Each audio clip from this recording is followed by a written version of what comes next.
Welcome to the New Normal Podcast. I want to tell everybody, thank y'all for tuning in. If y'all made your way in the door, please make sure y'all like the video, share the video, and subscribe to the New Normal Podcast on all social media platforms. Today we're going to be talking about Charlie Kirk. We're going to touch it on talk about Charlie Kirk on a lot of different angles today. I guess we're going to start with today. We're going to start about the firing of people and Jimmy Kimmel. But before we do that, we're going to go around the room and let everybody introduce themselves. Let's go. What's up, everybody? I hate to be that guy, but my name's TD.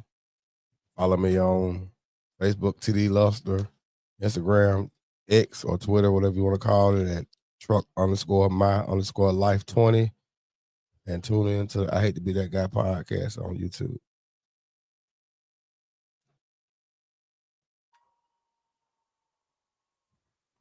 The co-pilot.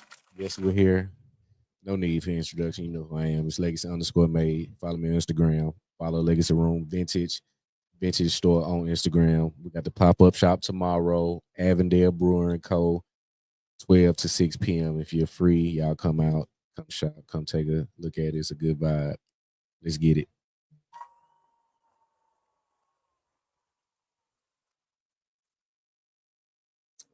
Hi, everybody. I'm Kenya. My social medias are Purely Ken. So that's Purely Ken, the 3 N's at the end. Yeah, follow me.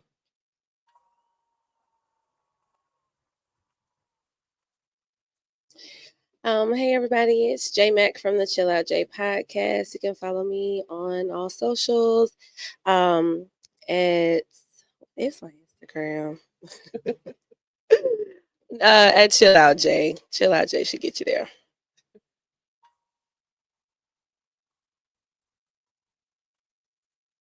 Okay, so if y'all haven't seen, Jimmy Kimmel was recently fired. I think what that was Wednesday. Is that Wednesday, y'all? Very recently, yeah. It was this week anyway. Jimmy Kimmel was fired. Now, a lot of people saying Jimmy Kimmel was probably already on the chopping block, but I don't think when these companies use verbiage like indefinitely suspended, that speaks to being on the chopping block already. How do you guys feel about Jimmy Kimmel being fired? Do you think we should be fired from our jobs depending on what we say on our social media platforms or in our leisure time if we're not getting paid at that moment? Who want to take the first question? I'll take it. Go ahead. So I don't think that you should be fired, but I do know that that happens.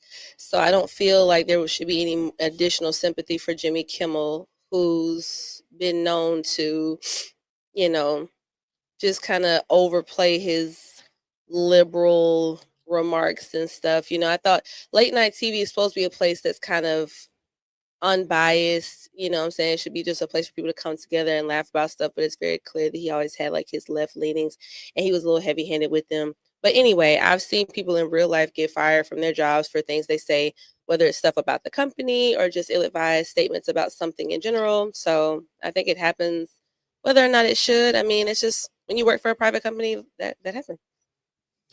I want to say I think I'm 50-50 on it. I think if you say something about the company, that might get your ass fired. The company. And now if your political shit, I remember growing up, being political, your politics, religion, and your sexuality was three things that you kept to yourself. And now all of this stuff is on display. And you see so many people outraged about what you do in your bedroom, what color you vote for, Democratic or Republican, and who you decide to worship. Like I said, I just feel as if I'm 50-50 with it. Like I said, if I got the power, because Elon Musk took over, Twitter, and now it's called X, and he said it was a free speech platform.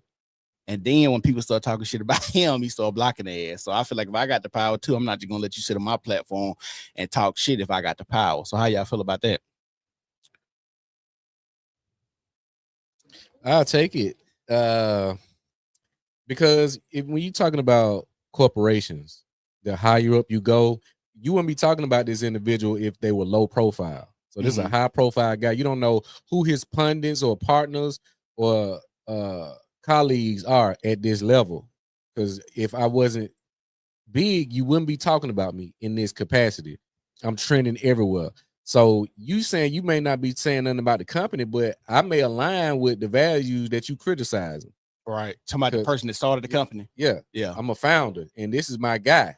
We're good friends with the Kirks, or we're good friends with the parents of the Kirks. You know, these are some of our contributors. They donate to campaigns. We collaborate on things business wise, and you're speaking against something that we believe in or support, or just maybe a good friend or a partner of ours. You're talking ill of them. Why wouldn't I fire you? Yeah, I feel 'Cause as if I'm making you money, I ain't trying to fire people that I got to go and retrain because all that costs money too. So if I got somebody 20 years on the job, is my friendship worth, hurting my company as well?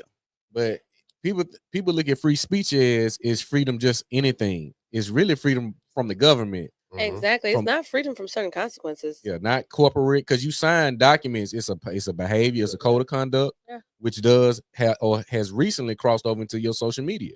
They checking your social media before you even get the job in some Right. cases to see are you a true fit. You're gonna be problematic. Can you really operate in this capacity? How frequently you use your social media? So you got people doing TikToks at their job. What?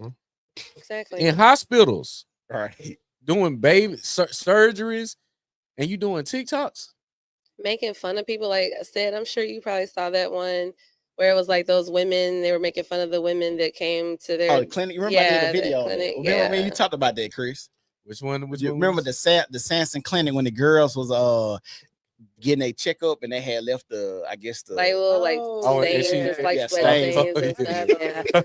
Yeah. I was just like, I get it. Like that's something you talk about amongst each other. Y'all can, but you keep that off the internet. Yeah. And then another thing specifically about the Jimmy Kimmel and Charlie Kirk situation, Angry Man was talking about this. Like the clip that Jimmy Kimmel used to basically describe Trump's reaction to Charlie Kirk's death was not the right clip. Now, granted, maybe Jimmy Kimmel might say that was purposeful, like a purposeful joke, but I think people took it seriously. They really thought that was Trump's reaction, and it wasn't. And then, of course, he was saying that the person who shot Charlie was MAGA and this kind of thing. And there's no evidence to that at all, but a lot of evidence to the contrary. So it could be a litigation thing is the long way I was going around to say that keeping him on the air if he's going to say reckless things like this in such a highly politicized time with like this heavy climate, it's just like there's just too much you too much of a liability, I guess is what I'm getting Yeah, at. if you said the wrong thing, especially somebody that garnered this much attention, right? So I'm gonna say this. So the whole time when Joe Biden was in office, people were talking about the cancellation, the cancel culture, freedom of speech, my First Amendment right, all of this stuff, right? But it seems as if now that Trump and MAGA and the Republicans have the power, they're going back on what they were initially running on, right? Do y'all think it's good that whoever has the power will be able to swing the hammer per se? Yeah. And Why you feel that way? let me go back to the original question.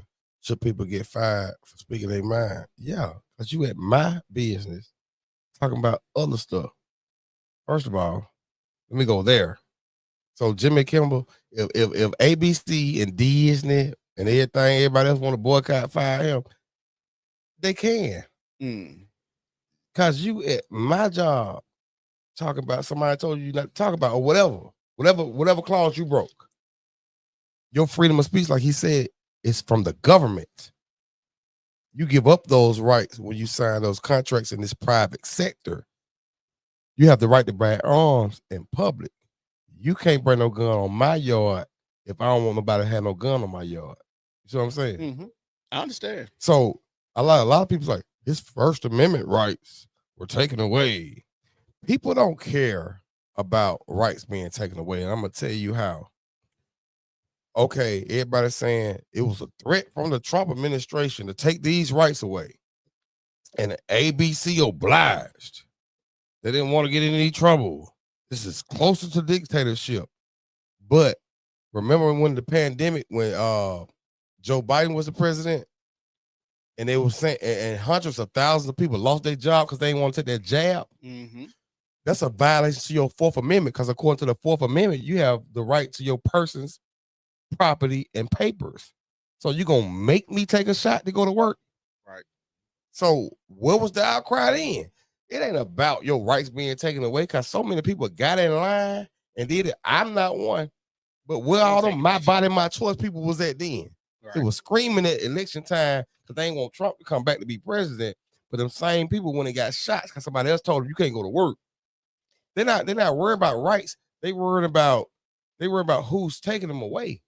Not to mention, you don't have the right to tell outright lies in a public, like we have things like slander and libel. Like those are real things that you can be sued for or face, some sort of penalties for. So like when people say freedom of speech, like Chris mentioned, it's more so like, it's like, yes, but there's always been a caveat to that. Like always, like I could be, like I said, sued for slander or whatever. And again, when he made those comments to basically just try to label the person who took Charlie Kirk's life as having a certain political association or what have you, without any evidence to that, then I mean, that's kind of like slandering. I'm gonna say something. I'm gonna agree with you and disagree with you in a certain aspect. Legality as far as suing, you're right. It's different consequence to it. But Jimmy Kimmel still woke up the next day with freedom of speech. Yeah. He could have got a microphone and a speaker and took his ass to the sidewalk right outside of ABC. Yeah. Sidewalk is public access. You can't even get arrested right there. Said the same stuff. And when I went to jail or nothing, you just ain't got this goddamn job no more. His freedom ain't taken away. Exactly. His job was taken away. You see what I'm saying? Yeah. Kenya, how you feel? Do you think people should be fired for what they think? Okay, so in the field that I'm in, I'm a social worker. There are certain, and especially in therapeutic spaces, we have to remain unbiased, even though we have our personal biases and personal things we believe. So like if I was a social worker, and also too, it depends on like how you're practicing. I think it's field related. So like if I know I work with a bunch of people and I know that I have to do my job regardless of what the person believes or not believes or doesn't believe, then I have to do my job and I have to put my biases aside and do my job. So I think this whole, like as a social worker, there are certain things that code of ethics I have to stand by. And one of them is justice or whatever that looks like, right? Whatever side that falls on. But it would be very hard for me to be like, get on social media and have a certain stance on something where I may not know one of my clients may be in opposition to that or whatever. So I try to stay out of that because, like I said, so yes or no, should people get fired for what they say on social media? I think it depends on what space you work in. Okay. Like to me, if you're a celebrity, okay, you're an actor, whatever. But they lose endorsements and stuff. They say the wrong thing. I mean, I feel like I don't know, because that's a space where, okay, if I'm losing something, I'm pretty sure it's other companies that'll be like, let's pick this back up. Or like, I think that part where you were saying, like, it depends on how far up in the chain you are. Like, I know I'm not going to, like, C-suite people. So like the CEO, CO, they're not going to get out and say anything. Maybe, depending on what type of establishment they work for. If it's their own thing, they can do whatever they want to do. But I mean, I'm pretty sure the CEO of Google, well, who knows? I don't know. Yeah. I'm gonna say nowadays, no. I also do believe in the thing of like, just some stuff to me doesn't belong on social media, especially if you are in a specific type of field. Now, if social justice or whatever is what you do for work, I'm expecting you to have that on your social media all the time. All right. But like you said, if I'm a nurse and I take care of people, no, yeah, I can see repercussions of getting fired. There are certain legal, like you said, legal things that I can't put information out, and identifying face, that might be a part of that. So yeah, I mean, I don't blame the companies for firing these people. But the one thing we haven't acknowledged, and I just thought about this when we're talking about social media, is that why is this so embedded in behaviors to where, let's say I post some stuff on social media, why are you taking it so serious? Yeah. Why social media why does it have so much weight?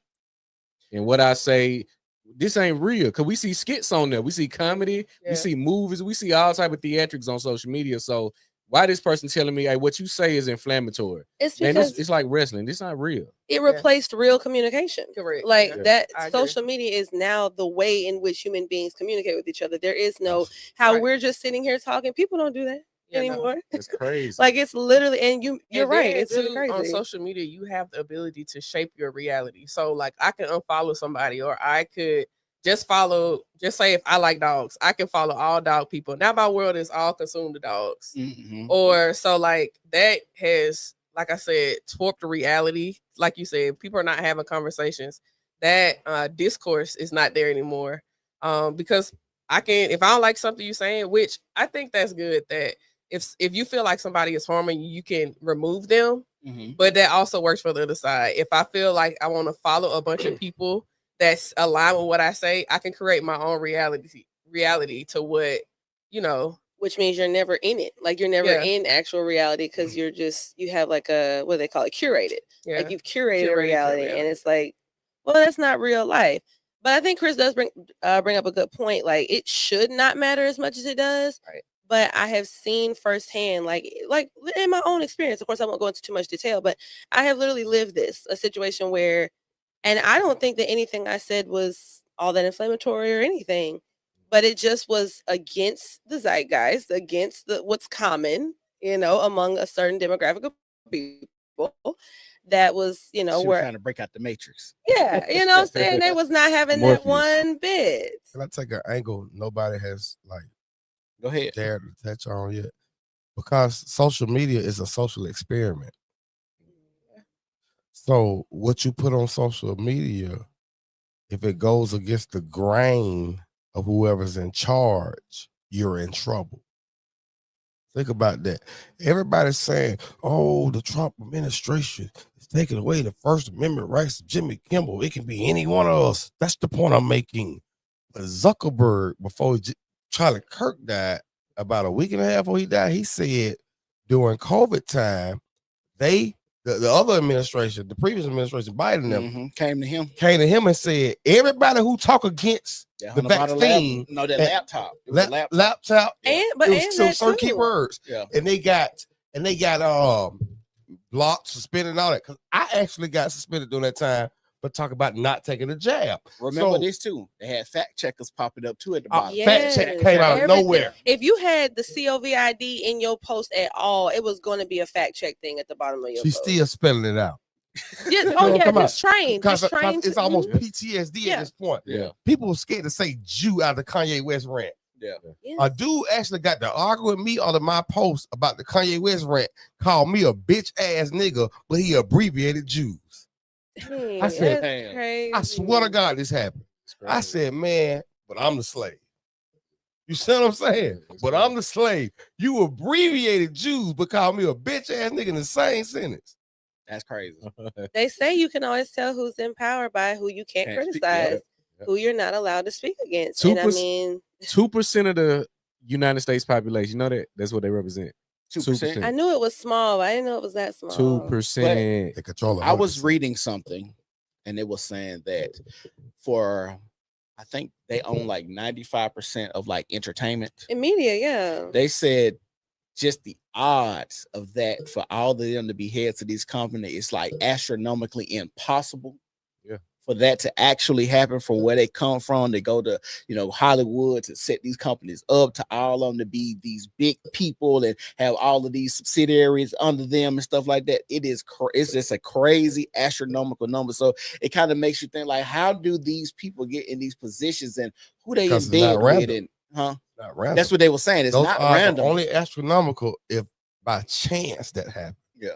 It just happened by chance. Yeah. But Sid, that reminds me, because like I've only been catching bits and pieces of you guys' show throughout this week of your response to the Charlie Kirk situation. But I feel like the gist I was getting, at least specifically from you, said, is that you of course totally disagree and vehemently feel like what happened to him should not have happened, but that and even like with Chris, like I know how Chris is. I know Chris is definitely the more pro-black person of the Chris he gonna ride for the skin folk. But it reminds me of the concept of like, yes, it is fair, I think, for people to criticize certain things about Black culture, but at the end of the day, who is controlling the media. Like, so if we criticize rap music, it's degrading, it's violent, and this kind of thing. And it is those things. And I wish that it was not. But we can't pretend like, I mean, Black people aren't the ones owning the labels. Right. You know what I'm saying? They're not pushing the content. So it's like there's a certain group of people, they obviously feel like they benefit in some way from pushing negativity to us. So let me ask this question. That may be true, but do the Black people have to make the content? No, and we don't have to ingest it either. That's my caveat. It's like, I get it. It's evil and diabolical for them to always push it out and to only give a platform to the most negative people, but we don't have to consume it, and we still do. But you know what's crazy? Even talking about like rap music today, why Black people ain't even the biggest consumers of rap though. Like if you look at a show, it's mainly like I went to a day in Vegas festival. Me and my wife, thousands of white folks. It was white, yeah. Who was Everybody rapping? who was. It was Black person rapping. No, but who? Future. It was it was 3 days. It was 3 day festival. No, It was Future, Meg Thee Stallion, prime Schoolboy example. Q. When I went to Rolling Loud with 2021, Mhm. 3 6 Mafia came out. Mm-hmm. It was all the Black people in the crowd. Mhm. Then it was white people, and they was like, what is this? And I'm like, okay. Anyways, Right. Like, and who was next? Lil Uzi or somebody. That's like, we waiting for Lil Uzi. So I've seen that. It's like Like the you new said, age generation. rappers, I think. Yeah. Yeah, like they're the ones that are being consumed a lot by white youth and this kind of thing. Yes. But I think that largely comes from social media. Like there's songs, I know y'all have noticed, like a lot of our old school songs are coming back. They're gaining back fucking hate sampling popularity. with a passion. yeah, that's all I people love do now. sampling action. I like it. Y'all like sampling? I don't like when it's And overdone. certain- Like, and certain Okay, Yeah. so hold on. It depends Let on me ask y'all who this. doing it. Let me 3 ask y'all- Mafia perfected. Okay, let me ask Yeah. y'all this. 3 6 Sampling. and Kanye. I know this is gonna be a segue real quick. Sampling is cool because I like when I hear a good sample done well. correct, yeah. But today, everything you hear on the radio is just about a sample, though. That's what I don't like is the amount of sampling that we And it's get. direct. Like it's not even like mixed really in any way. Extrapolation, Like it's not it's just the extrapolated, yeah. exact same beat, like, and the same flow. Like what Glorilla did, like Wipe Me Down, like she like that is Wipe Me Down. That's Yeah. just her version of that song. So that's my point. Sampling cool, but I just don't like the over exaggeration or the over saturation of the But I sampling think from that everybody. feeds to what you were saying is pushing the agenda of this is what they want, so we're gonna keep giving it to them. Well, Why change the formula? If Right, you I guess buying so. it? But see, do people really want it though? That reminds me of, okay, so one thing about me, y'all might not know, I'm big into movies. I have a movie channel separate from my social commentary channel. And in the movie spaces, everyone's talking about how we're sick of all these reboots and remakes and stuff, but they keep making them. Yeah. Everyone's saying, stop doing it. And they keep doing it. I know what you did last summer. They making all these screams. Final Destination still going. It's like, where's y'all's generation's version of these things? Like how when Final Destination came out in 01 and it blew everyone's minds or whatever, where's this generation's version of it? And instead they just keep regurgitating it, even though people are saying they don't want it. Can I give you pushback on that? Our generation of everything is a remake of a previous generation, something too. That's nothing new under the sun. A lot of it, yes, A but lot let's of be them- honest, a lot of people were actually creative and They were creative on how they changed it a little bit, but I promise you, if you go back on a lot of stuff that we call cult classics and it was just regular classics, and you realize they made that in 1948. but you They can't did that when tell. it's 65. What I'm saying is when you go storyline for storyline and even certain key moments, it's the same thing. Hollywood is not that creative. They changed they bring fresh faces in and recycle stories. And I said it to say this. The people in charge ain't doing nothing new either. You see what I'm saying? So we talk about the agendas that's pushed, they finding a fresher way to push to the new generation. Yeah. And they kind of push the envelope more and more too. Like this is a little bit of a segue, but to your point about stuff that they're pushing. Have any of you guys noticed since if I had to put a year, early 2000s, late 90s, sitcoms, the basis of sitcoms, how it's always meant to make the dad like an oaf, like he's silly, he's goofy, Incompetent. he's Yeah. incompetent. Yeah. The wife is clearly like the real boss of the house. And it was subtle at first. and we maybe didn't quite catch it. But when you go back and you watch those shows, you're like, okay, they've been planting those seeds for a long time of emasculating men and that kind of thing. So yeah, to your point, they've been doing these things. I want to chime in on that. You look at Homer Simpson, Mm-hmm. Peter Griffin, Family Guy, yeah. Hank Hill, Yes. Al Bundy, all shaped. None of them real buff, sauced up, flexing. None of them doing that. They kind of paid a little incompetent, drink me a beer with the mug at the bar, butt crack hanging out type shit. But hold on, I'm gonna say this. We got two shows that's out that kind of like we talk about reboots, but I do like the Fresh Prince reboot, Bel Air. They made it more dramatic. Yeah. But the dad is not. It's not that. It's not that. Yeah. Uncle Phil was never there, neither one of them. He wasn't. But this Uncle Phil is kind of different. Like he swagged up. James like, Avery was. But I see what you're saying. I'll go back to my point when I was talking to her earlier. They found a way to appease to the fresher faces, because we gonna always hold on tight to the old one. Yeah, they raised us already. They ain't trying to raise us no more. Yeah, but another show I like is the Forever Show too. I've never seen that. I've never seen either. It's on Netflix. Forever is a good show. Oh, with a black dad. Yeah. It's a dude they from made the Woody. What's the name? Woody Harris. Yeah. So yeah, I like they those made two that shows. family like really be a strong black. I'm emotional. I'm having a conversation with my son. Like it was a really good image of what because we typically don't see that on TV. Yeah, I think it was well written, and I like I said, I like the way that they made the black family look in that movie. Yes. Right. And so I think it was I think it was realistic too. Yeah. It wasn't like a fake. Yeah. It was this very is what we realistic. think this is. This is really how. And the reason I think we want to talk about like the family dynamic, because we hear Charlie Kirk when he was talking about like black people and committing crimes. Also, I want to address this, and y'all may agree, y'all may not agree, but he said black men are getting black women pregnant and leaving them. I vehemently disagree with that, because we all know that procreation is a woman's responsibility, even so much so that if you got to carry around the evidence for 9 months and you could potentially die, procreation is your responsibility. I know we all been in science class and we've seen how mammals made, and the woman or the female typically is supposed to find a male that's suitable. He does something, prepare a place, all of these things. But I just watched Kendra G yesterday. I might have sent it to you, Chris. And a woman said, it was my birthday. I went to the club, met another guy in the club. It was his birthday as well. We had sex and I got pregnant off a one-night stand. Now, Kendra G asked this woman, why did you not use condoms? And she said, I was wild. And while on Kendra G show, and if y'all don't know what Kendra G show, this is a matchmaking show. She asked the lady, when was the last time you had sex? She said, you want me to be honest? And I don't know why people ask that question after you ask the question. Do you want to be honest? Of course I want you to be honest. That's why I'm asking you the question. But the lady said, I had sex today. While on the show with Kendra G, the man walks behind her. While she's on the phone. Okay. This is real with Kendra G. Why do I bring this up? This is indicative of the black community. Also, I want to bring to y'all attention. In Tennessee, there are three, listen to me, 3 men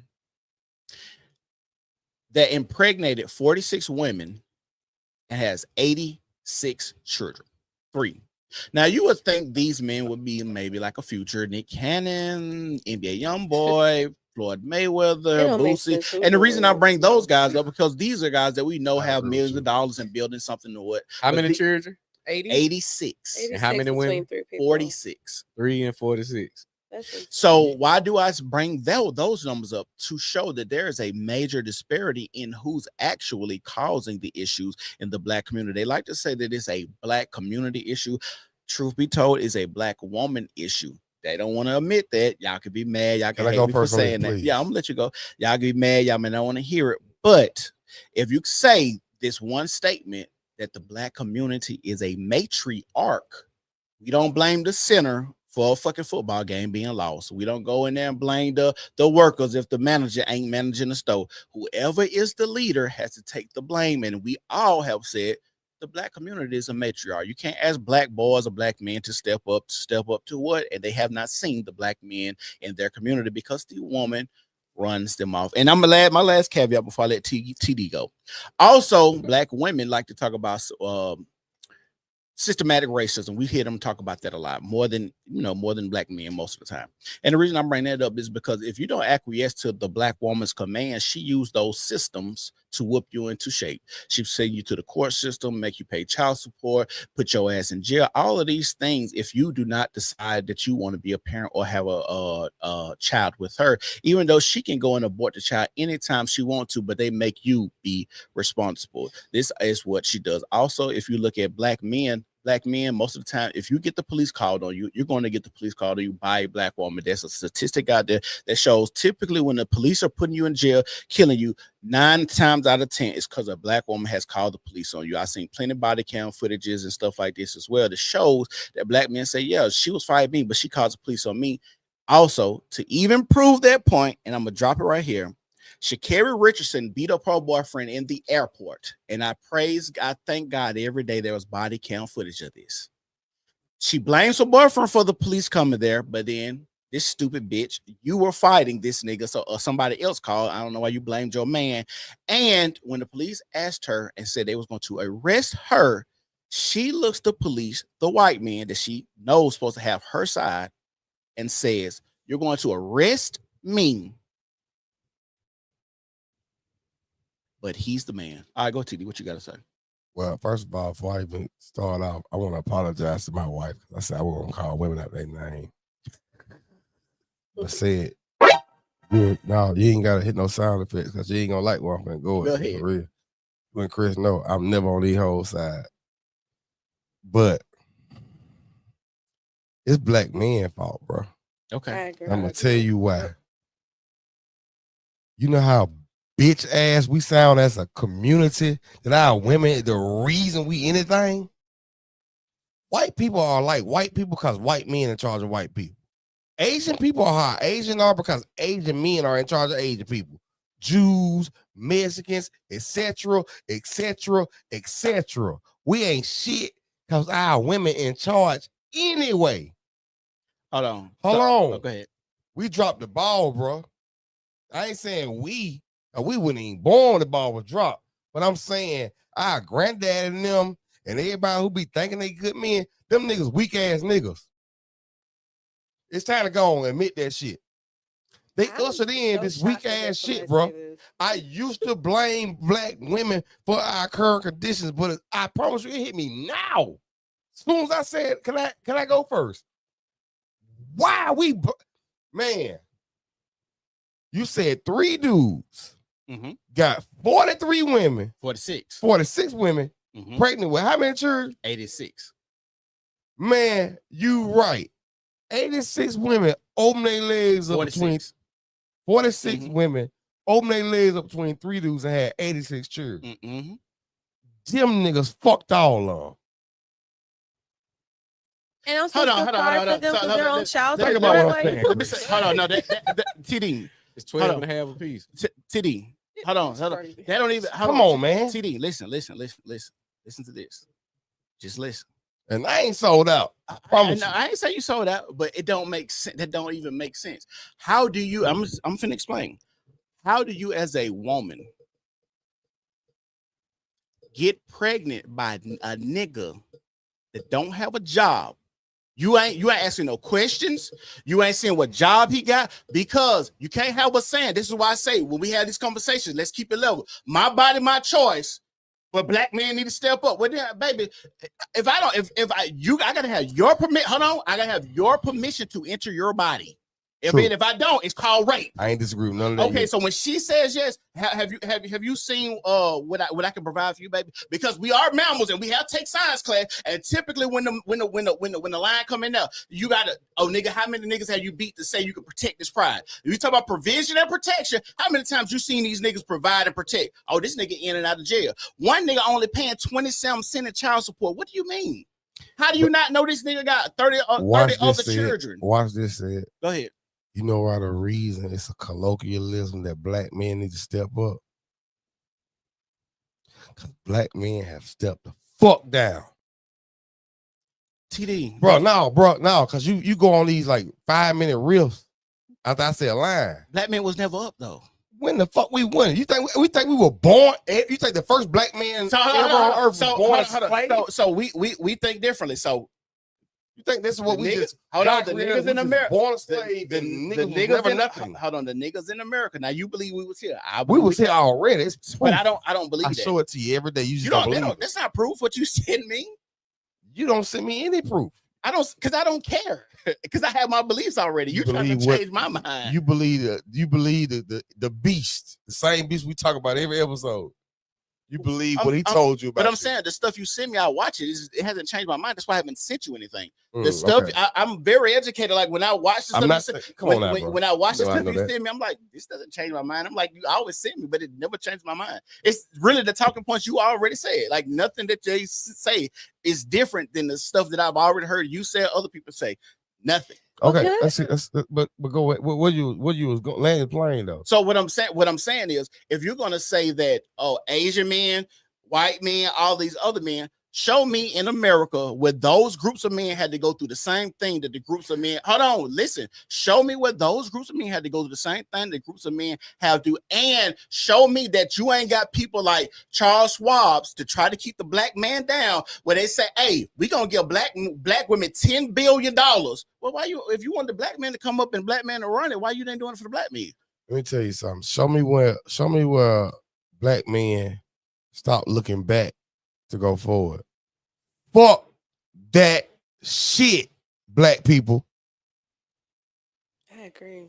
I'm so tired of acting like white man the reason I can't do shit in 2025. Come on, man. I don't care what my granddad and great granddaddy went through. I'm not gonna raise my sons and tell them y'all can't do shit even when I die because some shit happened 400 years ago. When we gonna stop doing that, fam? Hold on. So talking point. Now, Chris, don't I have the same talking point? That black man, we shouldn't blame the white man, right? Why? Hold on. So, but this is what I'm saying. This is what. Listen to me. Just listen to what I'm about to say because it's a little minute. I'm finna tell you. I know 3 women, right now, black women, right now. The oldest is 4. They all got their own children. The oldest is 4. And I just made a video on this. The oldest is 4. Okay. One of the black women got pregnant. She was the side chick. Knowingly the side chick. The other one got pregnant by a nigga in and out of jail. Knowingly the nigga was in and out of jail. He was just, the bid that when he got out of jail was 17 years, my nigga. Guess why he ain't in the child life now? Back in jail. Mm-hmm. The other one was with a nigga. They broke up. She was pregnant. Their baby died within a year. Get pregnant by somebody else. Now this nigga is running in and ramming into her car. So the reason I bring up old shit to bring up new shit is because the shit that we're dealing with. Because if we don't act like why the sickness, where the sickness started and how we gonna cure it, because we're dealing with the same shit to this day. I can't. It's crazy because I could literally get a woman pregnant and she say, "I don't want you to be in this child life," and I'm gonna use the system to fuck you up, because a lot of our issue is because black fathers are not in the house and they let the black women do this. I can't go and tell a black woman, "Hey, this is my child, I'm gonna do this." Okay, nigga, I'm finna go whoop your ass with this child support. I'm finna go put you in court. You go look at all this paternity shit. That's the reason. That's what I wanted to jump in and say real fast, because I do want y'all to finish having your banter too. But that point that you just made makes me say the opposite of how you started the conversation when you said that black women should be responsible for the procreation part. You said that because you're making it seem like we bear the most responsibility, but how you just described it, that's not the case. So if you're the man and you know that if you knock a woman up, you have the propensity to end up on child support, and if you don't pay the child support, you can end up in jail. And like that would mean the onus would be on you. Then you should be the smart enough person to say, I shouldn't be out here knocking all these hoes down. Like you can have say, as a man, it's your prerogative. I get that. I'm not trying to police what men do. I don't believe that women should do that. But if we're just having a common sense conversation, it's you that suffers the most. You already know the systems are in place to benefit the women. Okay, so Jazz, how do a black man navigate that? If I'm in a relationship, hold on, you marry before you carry. We always even with a marriage. I done seen that too, and I got stories about that too. So as a black man right now, you tell me. I'm gonna ask. You tell me. I get with a woman. I get her pregnant. I want to be a baby. I want to be a family. We done seen women who initiate. I'm saying even with a marriage, who initiate divorce more? Who lead their families more? Who Women. take the kids more? Who put the men on child after you even married a woman and say, I want to keep my family together? Who commit suicide after the divorce because they feel like a failure, because this is what a man does with responsibility. This is what I'm saying.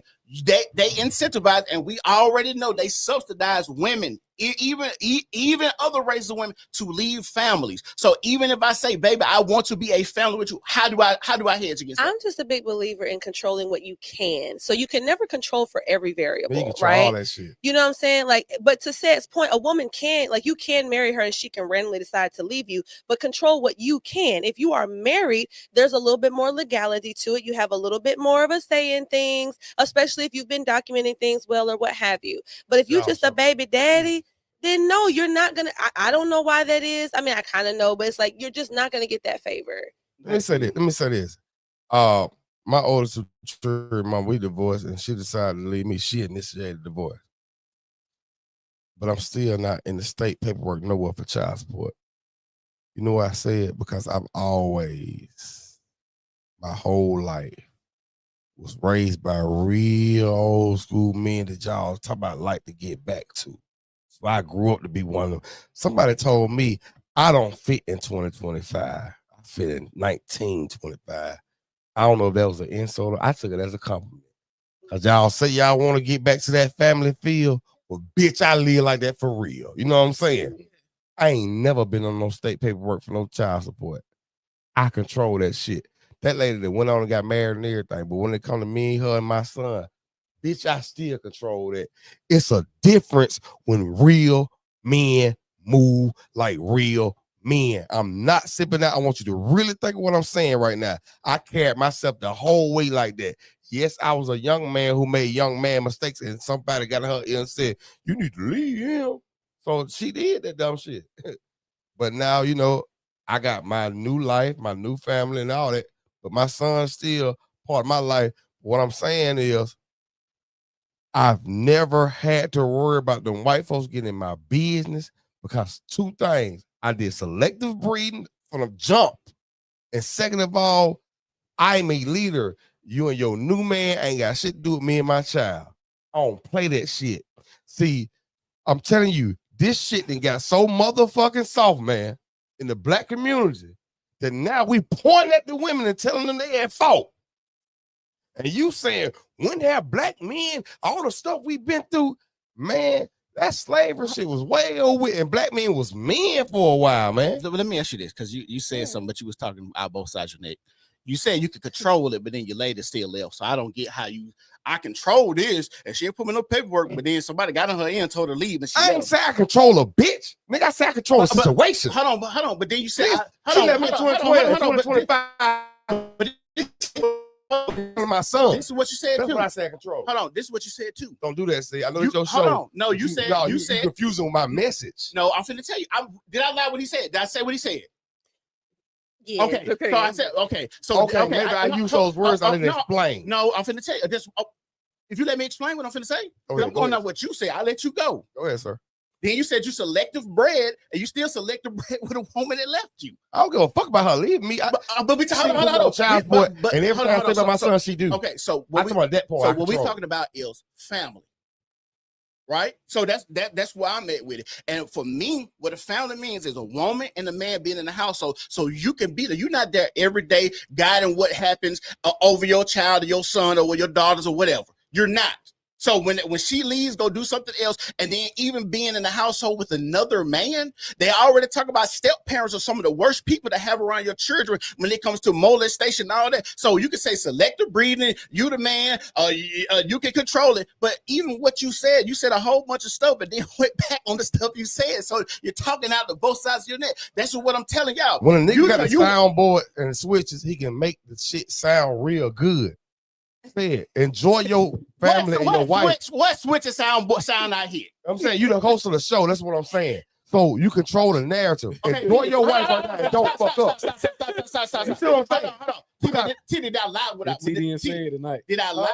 Hold on, TD. No, I ain't trying to do this. No. I'm just asking you. Did I lie about what you said? That's all. You took what I said and you turned it into that shit. I feel like I understood what TD was saying. I think he just meant that shit. Because the original point said was that you're trying to say that when we're talking about black men not being in the homes, and people like Charlie Kirk who would criticize that part of it, the black fathers, the lack of black fathers, and you're saying that there's nothing black men can do to control that aspect of it, I think he's pushing back against that because that's obviously not true. And even with the example that he used with his own baby mama or wife, she still left because he said somebody was in her ear. Had a great part in his child's life though, like because he made sure that he was doing what he needed to do. So you're telling me, of all the conversations we had, that's okay with you with him not being in the house with his child? Let me ask you this. Of course that's not. No, of course that's not ideal. Okay, that's okay. All right, go ahead. You got the switchboard because you say, hold on. No, I was talking to Jazz. I get what you're saying. I get what you're saying, but I'm saying you still got that power. Say it. You got 2 children by that one woman, right? Yeah. And y'all ain't never broke up yet, right? No. Hopefully y'all don't. So can't tell me how my shit go or how people's shit go because you ain't there. You see what I'm saying? Your point of view can only come from that point of view. That's great. But don't say that's the problem with that community because you still came around here and she left you and you don't live with your son every day. Man, that shit ain't that simplistic. You see what I'm saying? That's all I'm saying, bro. I'm an active dad and my kids who live with me and my wife. We have together. But I'm just as active in Bang life. Now I know you like you don't live there every day. You right. Boy, I done ate that pill a long time ago. So when you say that shit, I was like, okay, when's my turn to talk? Because I found a way to navigate through that shit and still become the dad and mold my son how I need to mold him from a distance. And so that's not an ideal situation, right? It's not ideal, but at the same time, you ain't got to go through that. So you can't even. I'm not trying to put myself in your shoes. I ain't say put yourself in my shoes, but say you can't come it from that point of view because you only have your family. But so you can't say that proves my point. Do you not feel like certain men can put, like, for instance, I had a friend who had a baby mama or whatever. He ended up getting full custody of his child. Like, you know how seldom that happens, but guess what he did? He went through the steps. He made sure he had all of his proper documentation, everything, how he was providing. He had better living situation. She was still like half dealing with dope boys and stuff on the side or whatever. And he got full custody of his child. In your experience, for people you might know, maybe you don't know a lot of men in that situation, but do you really think the overwhelming majority of black men are going through those hoops to get their children? Yes. I got a homeboy right now, and I'm finna explain. I got a homeboy right now. He was married to this woman. They got divorced. Went through the court system saying, hey, she's a piss poor mother. Show her documentation. And if y'all look at paternity, those custody hearings, the same shit he was going through, a lot of men go through. He said she's a piss poor mother. They didn't award him a child. So they ended up sending a visitation. Me and him leaving work. We leave work. It was a Thursday. He get children on Friday and drop them off at school on Monday. That's the agreement through the court, right? She calls Thursday. He was excited. She said, you come get the kids. He pulls up over there. She said, stop. You're trying to take my kids. Whoop, all that. Call the police on him trying to act like he's trying to kidnap the kids after she literally called the phone and did all this. And they took him to jail. The only reason that they didn't is because he literally had a phone call, someone showing her the phone call that she called me, said I could do this and that. I'm telling y'all, if y'all actually go out here and just look at what men are saying about custody battles, this is a real thing. And when TD talk about because I'm living this one life, I'm not saying I won't never get divorced. I'm not saying that I won't be in that situation. That ain't even my situation. That ain't even what I'm saying. And I'm not even saying, I think it's crazy that you think because I have a perspective. I think it's crazy. You think your homeboy hadn't had time to leave before the police got there. You still ain't giving this nigga no blame. That story you just told. She called the police up. You see what I'm saying? You blaming these women. She called the police when he got there. He had time to leave when she called the police. You ain't even seeing that. Said you would think I would be in a position to hate women. And you would be like, no. You should let the camera see your facial expression. He just blamed the nigga not from leaving when she called him over there talking about leave before. But you said she called the police once he got there. Nigga, leave. Bro, TD, do you understand chain of events? That's what I'm at now. Do you? Because it's a point A. I thought you said she called police after he got there. Yeah, there's a point A. Hold on. Do you believe in chain of events? I gotta know. Do you believe in chain of events? Do the police get called and she don't call him over there first? You said she called him over there first. Okay. Once he got there, they got the argument. This is a wall. We're hitting a wall here. You said she called the police once he got there. Nigga, you stayed and argued with her and her shit. He still had the opportunity to leave. This lady calling the police on you and in front of you. This is a whole different conversation. It is, but you know what? We can steer it back. We can steer it back because I think ultimately the point is black men should have autonomy over their lives. Hold on. I agree with it. What y'all saying is I agree with. Black men should have autonomy over their lives and their children and all that shit. That sounds marvelous, and I agree with that 100%. But when you can look this up, there's plenty of studies, and I don't know why I gotta have this stuff when we didn't seen the studies. We got the custody here, we got the body count. There's plenty of shit out there that you can go and watch. Where black men have said, I went out there to try to get my child. It's stories on top of stories where a black man recently just said, hey, I told this motherfucker that I was going through custody to get my child, saying this bitch schizophrenic. I come to the house because she calls me, this bitch to put my 2 kids in the oven. Do you think those 3 men that were the example that you started with, you think they tried to get all 86 of them kids? No, they in and out of jail, Jazz. And now go back. Hold on. That goes back to my point, is because if we're gonna be real, is science a real thing? Yeah. Y'all believe in science? Yes. Are we mammals? Yes. And don't the woman typically try to find a good suitor to make sure her offspring is taken care of? Ain't that how mammals work? Jazz, why don't you have kids? When you say you was trying to look for a good man to be a suitable partner to have children with? Yeah.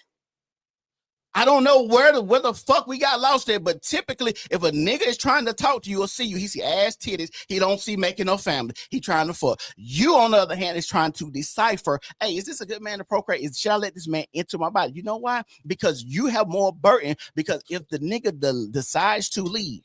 Well, just because a man enters my body don't mean I'm gonna have kids. You're right. I'm just saying what you said. I'm not arguing it. We're just talking about on this the idea that you do get pregnant. That's it. Why? Finding a suitable partner, and that's how science works. I don't know why we debating science, us being mammals, and how this shit works. Okay. And we understand this is weird. This is just a weird thing. So when we talk about even the prison, Obama said you're 5 times more likely without a father in your home to go to prison. There you go. You got women having children and not having fathers in their life. You can go watch podcasts and video of women say they own dates or to pop the balloon. I got children. What's your youngest? 6 months. Damn, you already dating and the nigga ain't with you? What? What are we talking? Y'all are already getting pregnant by these niggas and leaving them. But why is this one sound a little random? But why? This is what upsets me about black people, and I have always said this. I guess I'm gonna just always say it. Not only can't other people criticize things that we do culturally, we can't do it either. So I feel like a lot of the black people who are mad at Charlie Kirk, because of course that's the main point of the show is to talk about Charlie Kirk and how people should or shouldn't react to it.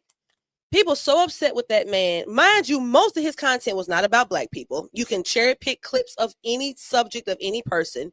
So he didn't harp on black people very often, but he would make statements here and there because he would talk with some black people on his when they would come and talk to him. So why is he not allowed to say truthful things? Why is he not allowed to say a huge problem in the black community is the lack of the presence of fathers?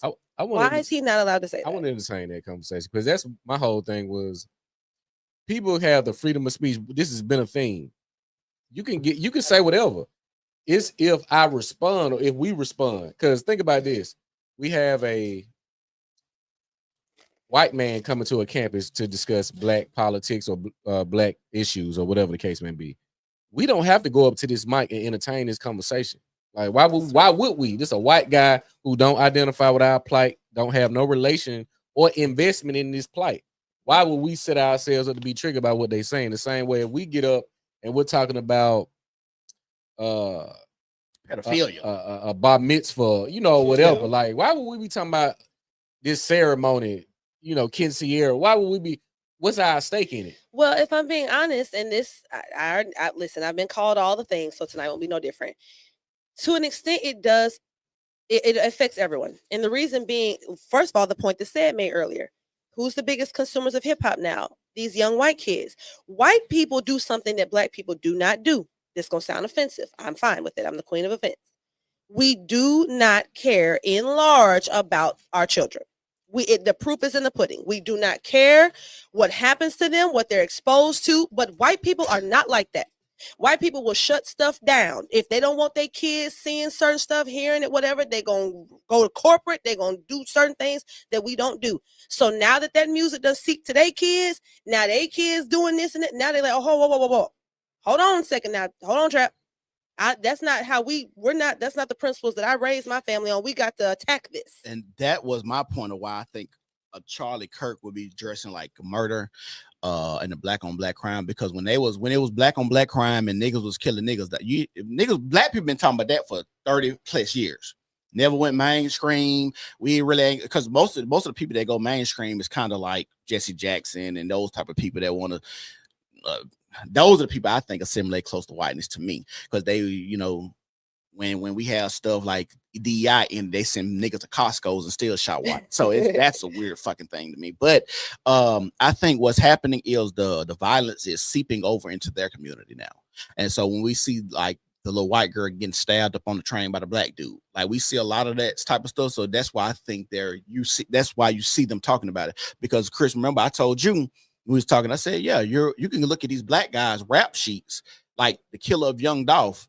He had a rap sheet thick as a phone book, but then you realize the judge been letting him out on a lot of bullshit to wreak havoc in the black community. And that's what they do a lot. You have people have a long ass rap sheet, because we know you're gonna go rob this black person. We know you're gonna kill this black person. We know you're gonna rape this black person. We know if we release you, you're gonna wreak havoc in the black community, because even when we talk about like the racial aspect, a lot of the stuff still racially keep people in certain places like redlining and stuff like that. Those things still go on today. And I can give y'all an example. So is that not systemic? Did you say something about systemic? Yeah, I said systemic, but I never said systemic wasn't real. Okay. Yeah. But to your point though, and to both y'all's point, because I think it's obvious. I've obviously been on the show several times, but for anybody who maybe this is their first time being associated with me, I'm a very staunch conservative. So like the reason why is because if I was never going to be anything, I wasn't going to be a Democrat. And the reason why is because of this. Said just mentioned how I assume Memphis, because that's where Young Dolph is from, the person who ended up killing him kept getting released from jail. Mm-hmm. Those are leftist Democrat policies and laws that have been put in place to give all this leeway to criminals and stuff like that. That is very, very reminiscent of the Democrat Party. They did the same thing in New York City. They kept reducing what's required as a felony. Armed robbery is not even considered a felony anymore. That's insane. Right, I agree. So, you think about that. So who's actually doing the most harm? Who are the people telling you, to TD's point, who are the people telling you you can't do something? Oh, you're black. You must, what's said, you be sharing the thing where the guy, he can't use the laptop. He's like, acting like a caveman, can't use it. Well, black kids, they don't even know what laptops are and stuff like that. Like that is a real thing. If you've never watched Everybody Hates Chris, watch Everybody Hates Chris, how his teacher acts. Always, yeah. That is how white liberals really act and how they think about black people. What Malcolm X said? He said white liberals worst thing that ever happened to black people. Yeah, because they try to act like you can't perform the vacuum. Yeah. So the thing is, but the thing is, the flip side of that is I don't like the leniency aspect, and I don't like if we overcorrecting that comes with that, because now you get over policing, stop and frisk. We get, like Juliana had stop and frisk. We get harsher sentences on black people. There's no reason that somebody should get caught with weed and be spending 10 years in jail. You get what I'm saying? Yeah. So the flip side, and I'm a person that believes in ruling with an iron fist when it comes to a lot of stuff. So maybe you'll have a better society with harsher sentences, but then it's like, but it needs to be for stuff that's worth going to. Like you mentioned, the weed thing is like you're wasting space in prison for people selling weed when it's actual violent offenders who have been getting released and stuff. Like that's who needs to be locked up. And it begs the point of, is there an agenda to continue to get us wiped out? Did any of you guys see that? I think it was a little melee. I don't know if it was just yesterday. Yeah, like outside of, what's that place, Aria or something? No, that was Four Seasons one. Four Seasons, okay, yeah. And I'm just like, look at this. Like, look, like we literally, in certain areas or whatever, we can't convene without this happening. You know what? I hate that. I'm gonna be what you just said, and not that the fighting, they shouldn't be fighting, but y'all know, if y'all ever been around white people fight a fucking lot. They do. But do they be? I don't. Not the killing. Okay, so they fight. It's the shooting part that the niggas take it to. No, because white people kill each other too. They do. Hold on, not at an extreme rate. I ain't even talking about the rate. I'm gonna tell you the part I hate about what she said. What? And I was almost there with you, but you kind of missed it. Go ahead. White people do it too, but I don't care about white people. Yeah. I hate the fact that we say we. Black people have to realize that black people and niggas Oh yeah, completely are different. two different races. So why can't people Hold on. understand that white people are tired of niggas? Hold on. Let me say this. We're gonna get there, but let's stay black right quick. We share the same familiar genetics, but we two different races. But all races share certain familiar genetics. But we're the only genetically ethnic group that don't throw our trash away. Y'all ever seen that brick? Yeah, you know I say that all the time. Y'all ever seen that brick shell gas station right there when you can go to the zoo, right there by Lady Bird Taco and all that in Mount Brook? Yeah. You ever seen a white bomb hanging out there? Asking for change. That nigga in East Lake, he over there in Ensley. You know why? Because the white folks ain't finna get your white ass shit. And they not finna let you be a nuisance in their area. We don't throw our trash away. So going back to what you saying, said was going there, but when he said, but white folks do it. No, I'll tell you what white folks do, they throw their trash away. Mm-hmm. White folks don't say, look at us over there. We can't do shit. They say, look at them white trash motherfuckers. And they cut them off. Exactly. We have to get to the point where black people have to realize we ain't niggas. Even if you ever used to be a nigga.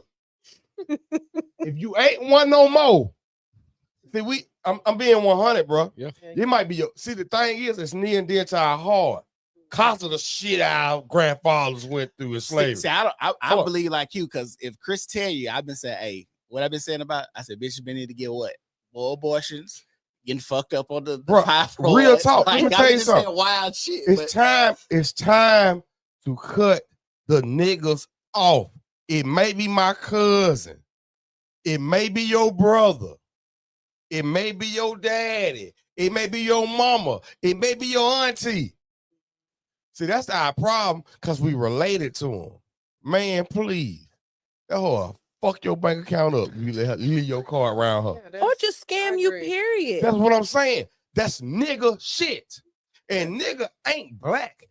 Every race has their version of a nigga. We the only race that won't cut our niggas off. I've been saying. Think about what I'm saying, Sid. I agree. I think it's the population ratio, though. We are too small in numbers to disregard anybody. What you mean? Why? Why we so small in numbers? No, why we can't cut them off? Cause we too small in numbers. You mean the black people?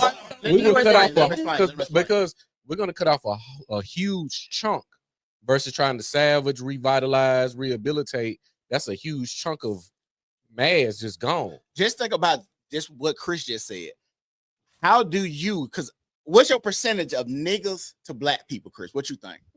2/3. Niggas to black people, you got 70-30?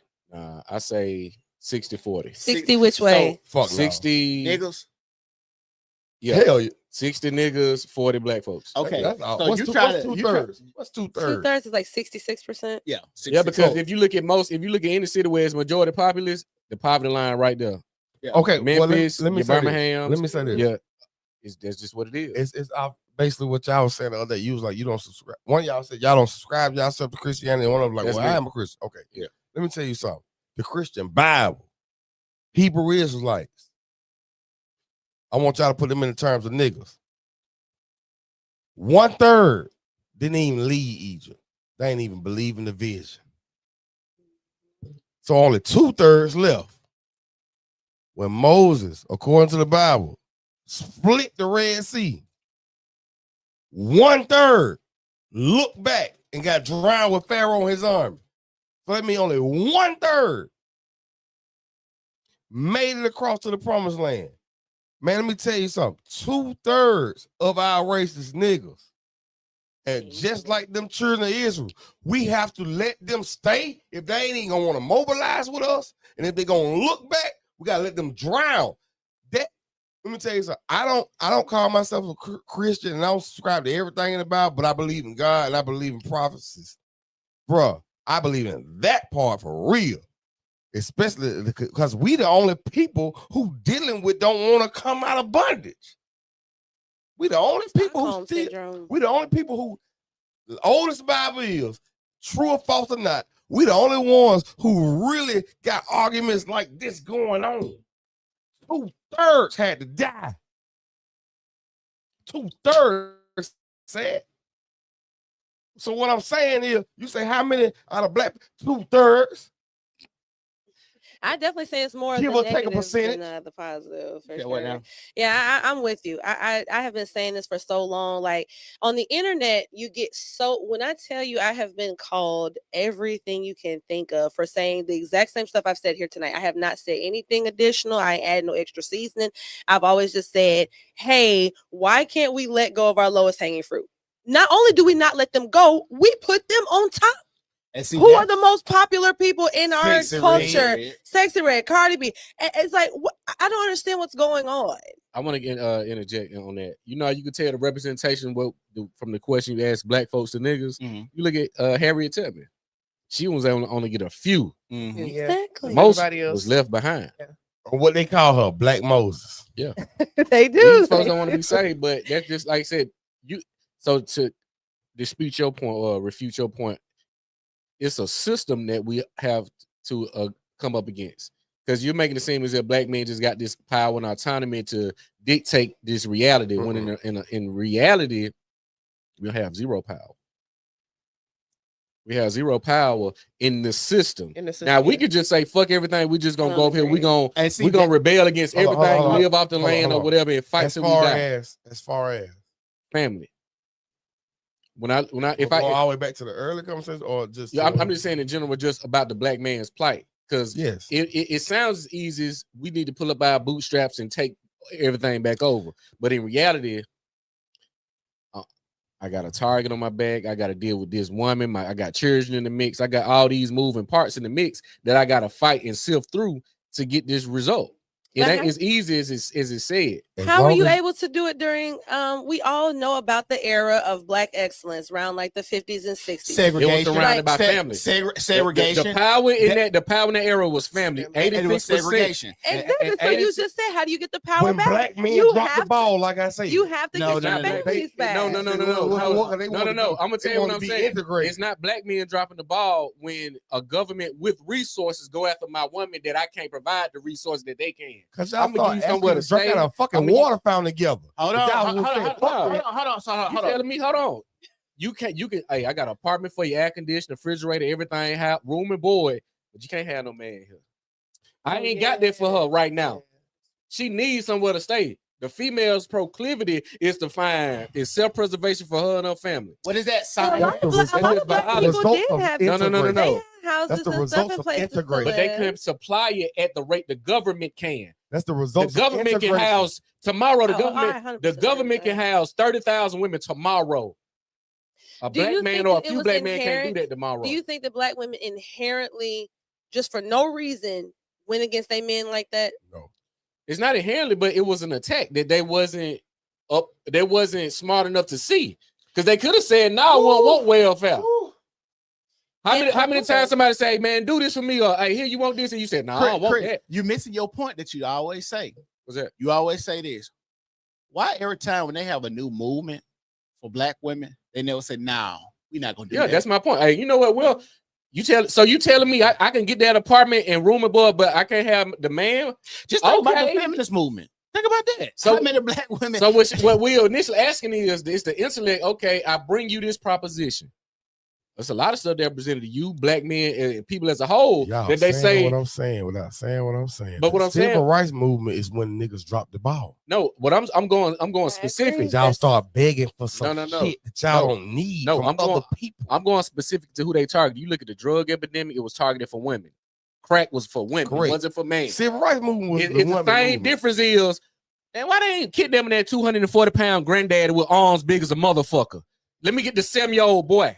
It's easy to get the 7-year-old boy because I get what you're saying. You can't and I'm get not disagreeing with that. So when I look at the crack era, I want the women.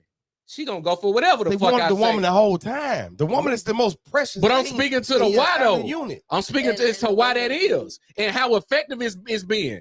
Think about You this. think the crack era where it started? But think about this. Y'all want to integrate. But think about this. I came at the black woman. Why am I so effective? Why? That's the question you gotta ask. Why am I so effective? Because the black Why am I man was 98%? weak. Because why you talking to my bitch anyway? We fuck what you saying. Because see the I weak agree. link. That's why. And then That's why. And black women That's saw why. that. We saw our men acquiescing to what the white men were either saying or doing, or at minimum just even disagree. wanting to be a part of the culture in any way. We didn't have any reason to want to be integrated. We are now, so I don't think we can backtrack it. Unfortunately, we gonna be said. So let me say this real quick. Let me say this. Y'all, TD say y'all. It honestly, that Martin Luther King shit, that was a small group with government backing. Because you can listen to a lot of people, that black men that had business, say we didn't want integration. That's where I'm going. Okay, let me explain. We didn't want integration, but it was a small group with government backing that said we wanted to go drink our white people water fountains. We wanted to be ice cold. We want to be fucking white hoes. All of this weirdo shit that black people, a small group, but you got to understand the big part, that government backing, that government undefeated. We didn't went over the motherfucking overseas and take over whole regimes. We go over to kill motherfucking Saddam Hussein and shit. Like, I don't understand, like, when people say the American government, like, it just, we can just lollygag and just do it. No, this is, that's why America has not been invaded. We've taken over whole countries and a whole bunch of shit. Like, I just and the mental warfare part of it, like to your point, like I don't think people really think of how much money they put into psychological, like MK Ultra's a thing. Exactly. They have been watching the human psyche, how it develops, how we react to things. They've been doing that for a very long time. That's why they pitted the women against the men. They knew how successful that would be. We still have gender wars to this day. Okay, Jazz, I'm gonna stop you right there, because now this is the weird question. If you say they pitted the women against the men, and then when I say I blame the women because the women picked up some shit to go against her man because the government has given her something, but then I say the women is to blame for that shit. You say, well, the man need to step up. How would not? It's a government backing to my woman, telling my woman she could do this, and they use the white system to whip me into shape. Now, my woman would have said in the first beginning when niggas had their shit together, hey, we rocking with our niggas. We ride or die. I don't give a fuck what y'all go. We all die. But we already know through history, when the motherfucker get taken over, though, you know the first thing women get to doing, they get to fucking. You know why they get to fucking? Because they trying to get saved by their pussy. That's why even in the Bible, it tell you when you come and take this land over, you get to kill all the men, but we gonna keep the young girls. And we're gonna keep the age appropriate women that can still give birth, because what we're gonna do, we're gonna put their ass to work, we're gonna make them wise, and we're gonna breed y'all out. The niggas getting killed and the old bitches that can't do shit getting killed. Everybody else can stay. This is history. This is how shit get taken over. I don't even understand. Like, that's why when people say, well, we can't go by history. No, just you need history to see what's going on. You definitely need pattern recognition. Even in your relationship, if a motherfucker kept doing shit the last 5 years, now you want to tell them, hey, I ain't worried about the last 5 years. You need to shut. That would be crazy. To answer your question of why I feel like even in the midst of, and I don't disagree with anything you're saying there, it's just that my real thing is, I guess I've seen enough black masculinity that has been able to fight against these systems that you're referring to, even if there was some troubles. For instance, my own dad, and I know he wouldn't mind me telling this story. My own dad has an outside child, and my sister's mother really did make things really difficult for my dad at first. But ultimately, my dad was in the military. We've always had nice homes and cars and stuff. And the only reason why that my sister didn't end up living with us is because she vehemently didn't want to, because she was just used to the way her mom's side of the family did things, whatever. She didn't feel comfortable staying with us. But my dad could have easily gotten custody of her. And I guess it's just to the point of, as men, I just do think there is more that you can do, in a sense of at least just starting with building your own family. You are not building a family by knocking women up, and you already know the repercussions of it. Like, I don't think responsible people do stuff they know they shouldn't do, then complain on the back end. I think I'm gonna say this too.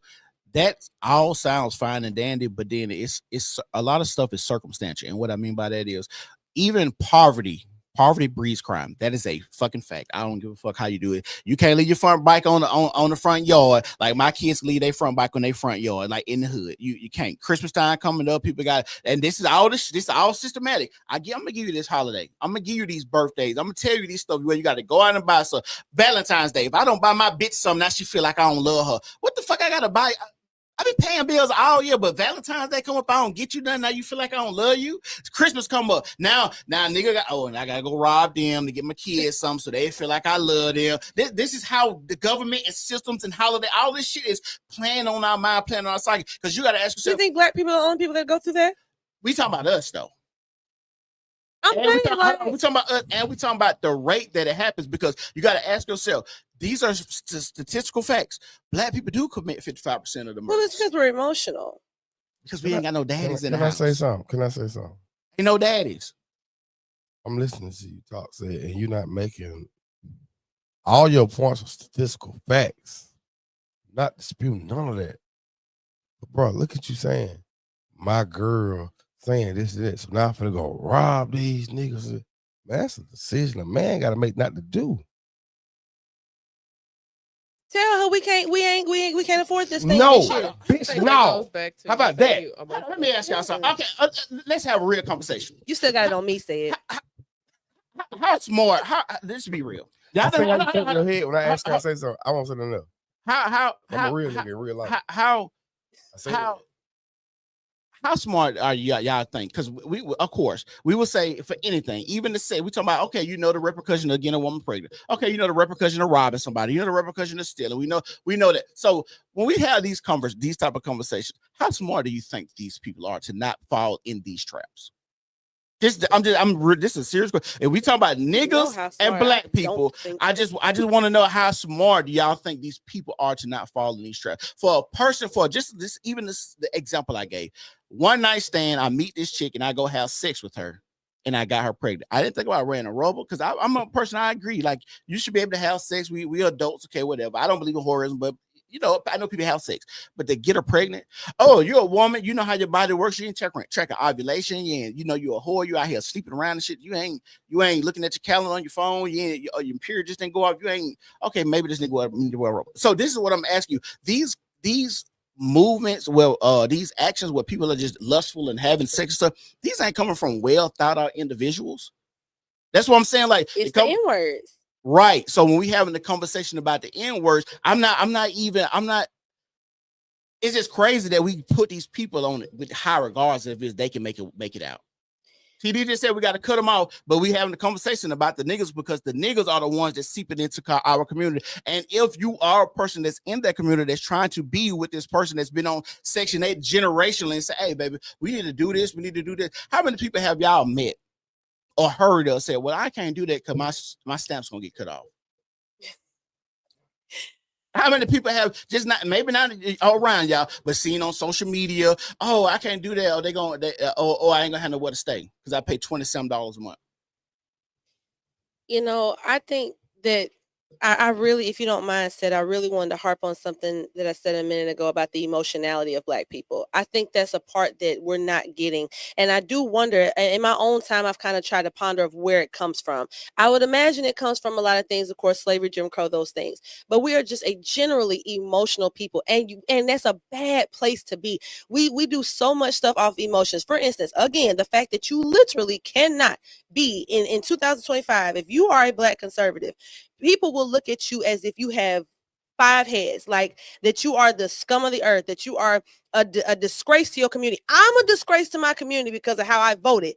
But you wouldn't have that same vitriol towards, like we mentioned earlier, the people who are keeping up the riffraff, making it to where some people don't even feel safe leaving their homes past a certain time of evening. They're not the problems. They're not the people that you have the vitriol for. It's me, because you feel so emotional and then you take everything to offense. Oh, like the whole thing with Charlie Kirk. Again, he did not go around just always talking about Black people. He would make some statements about the Black community because Black kids would come and talk to him. They would say, well, what do you mean that you feel like white privilege isn't a thing? And he would say, well, what can't you do that I can do? And then, of course, they wouldn't have an answer because there really is none. Like, you can say, for instance, you think about networking. You might say, oh, well, you can get a certain job more easily than I can. Well, that comes from networking. There's Black networking as well. There's Black people that own and control certain things or whatever. You can be put on to certain things. And if there isn't, then let's get there. But the whining and the emotionality part of it, I think, is really the crux of all of this. Like, it can't always be a pointing the fingers, a blame game. That's emotionality. Like, we need to return more to logic. Yeah, I agree. And I think Black people, even if you do have a father, are still a generally emotional people. But that's why you need to have a father in the household to help with the emotional shit. Like, even when Chris would make a joke, say, you step on my shoes in the club, you want to shoot me 69 times because I stepped on your shoes. Like, Exactly. bro, we in the club, it's packed as fuck. You got to know something gonna fucking happen. Exactly. So that's to me, I think.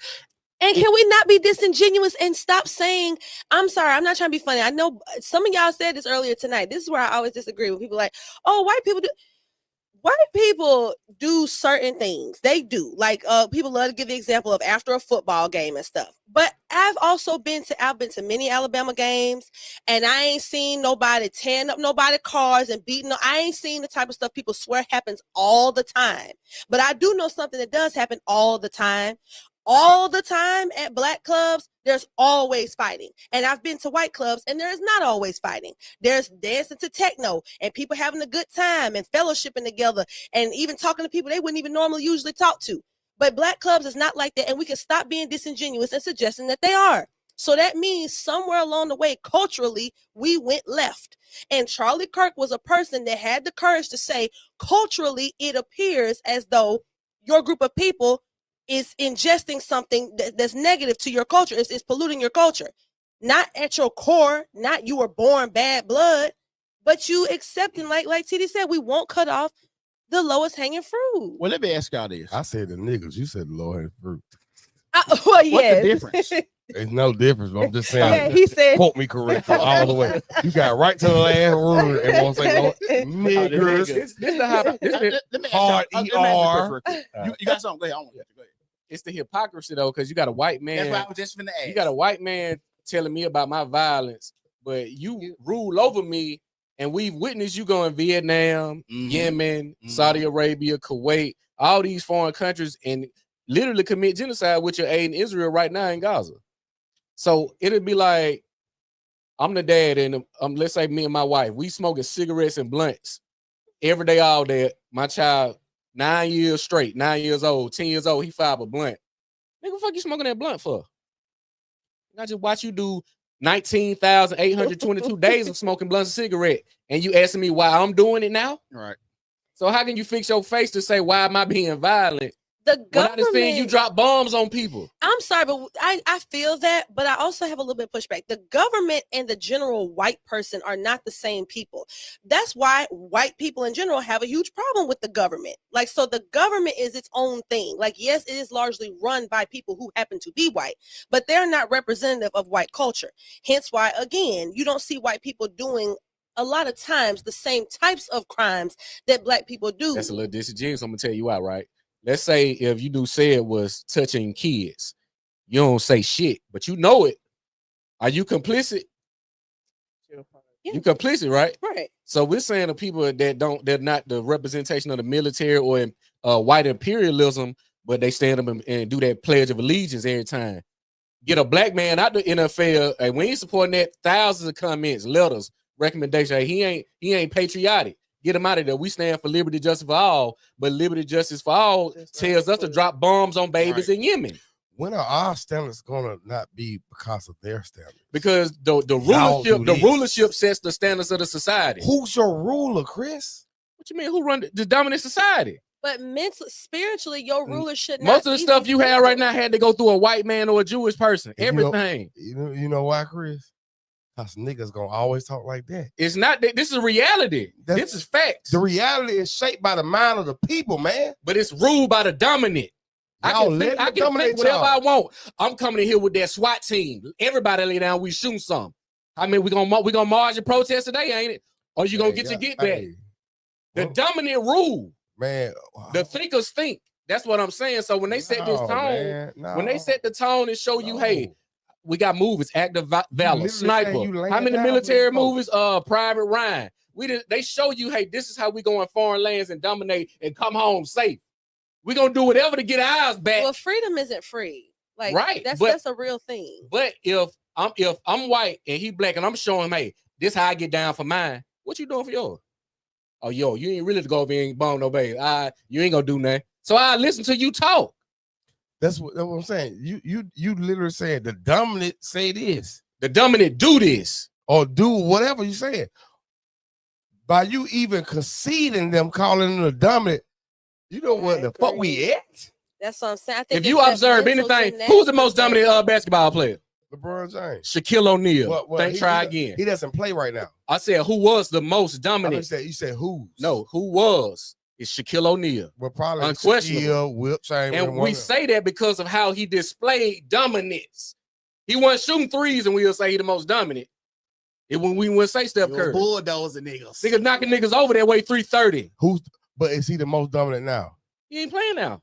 That's my point. That's not the point. We're showing the example even me displaying a behavior of dominance. So you talking it. Say Shaq the most dominant. Let's act like I'm using an example. It's an example. It's an example. Don't go too far. I'm using a behavior of displaying my dominance in which, hey, you got some land over there. I want it. Give me that. He said, "Want my land?" We had, 2 days later, I'm at the front door. Hey, I'm taking that. I want you guys to know something, and this is something I've only been made recently aware of, so I won't act like I just always knew this, but it's the Asian dude, and he's very popular on social media, and he was talking about these Asian countries that we look like Chris is mentioning, how we bombed them and this kind of thing. The Japanese was out here on some really nefarious stuff when Pearl Harbor and all that type of stuff was going on. Korea, same thing. So these aren't innocent countries. We're not whooping up on little brother countries. This is warfare. All of these countries have crimes that they're guilty of. It just so happens that we have the biggest military, or we have the most effective military. So it ain't like, oh, America's just this big bad bully. First of all, we shoulder most of the world's problems. We're giving money to a whole bunch of countries that don't even have adequate militaries to where they even could help us if something really did pop off. So the America as the bully, terrible country, that rhetoric, I don't know if that really sticks. It does stick because you said Sudan had weapons of mass destruction. You get over there and there's no weapons. No water gun. Mean you lied. How you so sure some shit this many miles away without the proper recognizance? How did the people in, Vietnam? Was it Iraq for Saddam Hussein or Afghanistan? Whichever one of those countries. How do you think those people thought about him? Of course, I know he had some supporters. Dictators always have some supporters. But do you think that those people felt like he was a good man? Or do they? Yes, they say he was. Gaddafi. No, Gaddafi, thing. Yes. But that's a because lot of he was trying to liberate his we talking about we get propaganda from American media, which is a known liar. So a known manipulator of information. The same way they did with the Holocaust, talking 6 million. That's false. Well, I'm gonna ask you this, Jazz. Do you think if most people in America had an issue with America, you think some people should come save us? Because we ain't innocent of the crimes that we invade. I'm not 100% sure. So because I'm thinking that your point was America went over there to save the people from Saddam Hussein, right? Oh no, I'm not saying. I think that was an after effect. I'm not saying that was their main goal. I'm not trying to be disingenuous. I'm just saying that people love to act like America's doing something that other countries do not do and have not done and will always do when they have the power to do so. It just so happens that we have the biggest gun, basically. And if other countries could do what we have been able to do, they would have done it. Correct. And that's what Chris so much so dominant. So that's why we do that. I even think, and this is really controversial, but this is just me just being real. So much so, I think it's so much of human nature to separate ourselves and try to be dominant over such. I think if the roles were reversed and Black people had the power that white people had during certain times, I don't think we would have done anything differently. But this is the thing. So you think we would have slaves too? Yes. But this is the thing, though, Jay. I think we would have got free labor. You don't agree with that? From West Africa, or not, obviously not West Africa, that would have been our own people. But I'm saying, like, if it was like someplace in Europe and we knew that the leaders there were willing to sell out their own people, we would have went. We're trying to build a country. It's not enough of us to do it. So if these people are willing to literally sell their people to us, why wouldn't we go and do that? You mean to tell me we're the moral superiority? You want to tell me Black people are the moral superiority when we literally got Black women on the internet bragging about, laughing about aborting their children? Look, I ain't arguing with that. What I'm saying is this: if we played a game, poker or whatever, and ain't like, I ain't never beat him. We've been playing every day for years and years and years. We both is equally as good. So it looks like that nigga, I never can beat them. Never. And then you find out you catch them cheating a few times.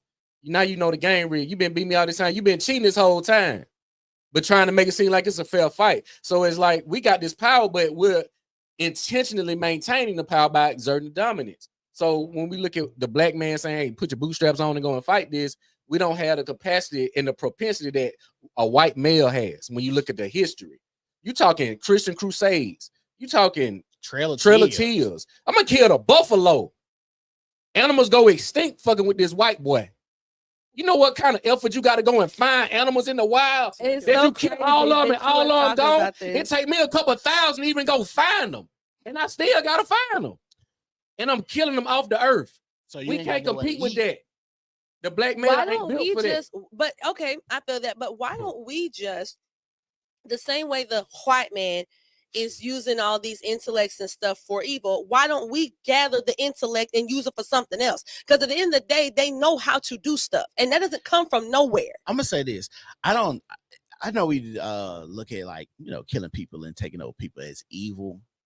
I just think that's just human nature. You know what I'm saying? Like the dominant, who is the dominant, stuff like that. I don't think if black people had the power, it would be technically used for good. I think we would just be using it for dominance again. Exactly. Like we would just want our turn on top, which is what we doing now. It's the reason why can't nobody say nothing. Nah. What do you mean no? I disagree. Because I guess you're talking about like black people being say the stuff that they say now. So we're allowed to say that.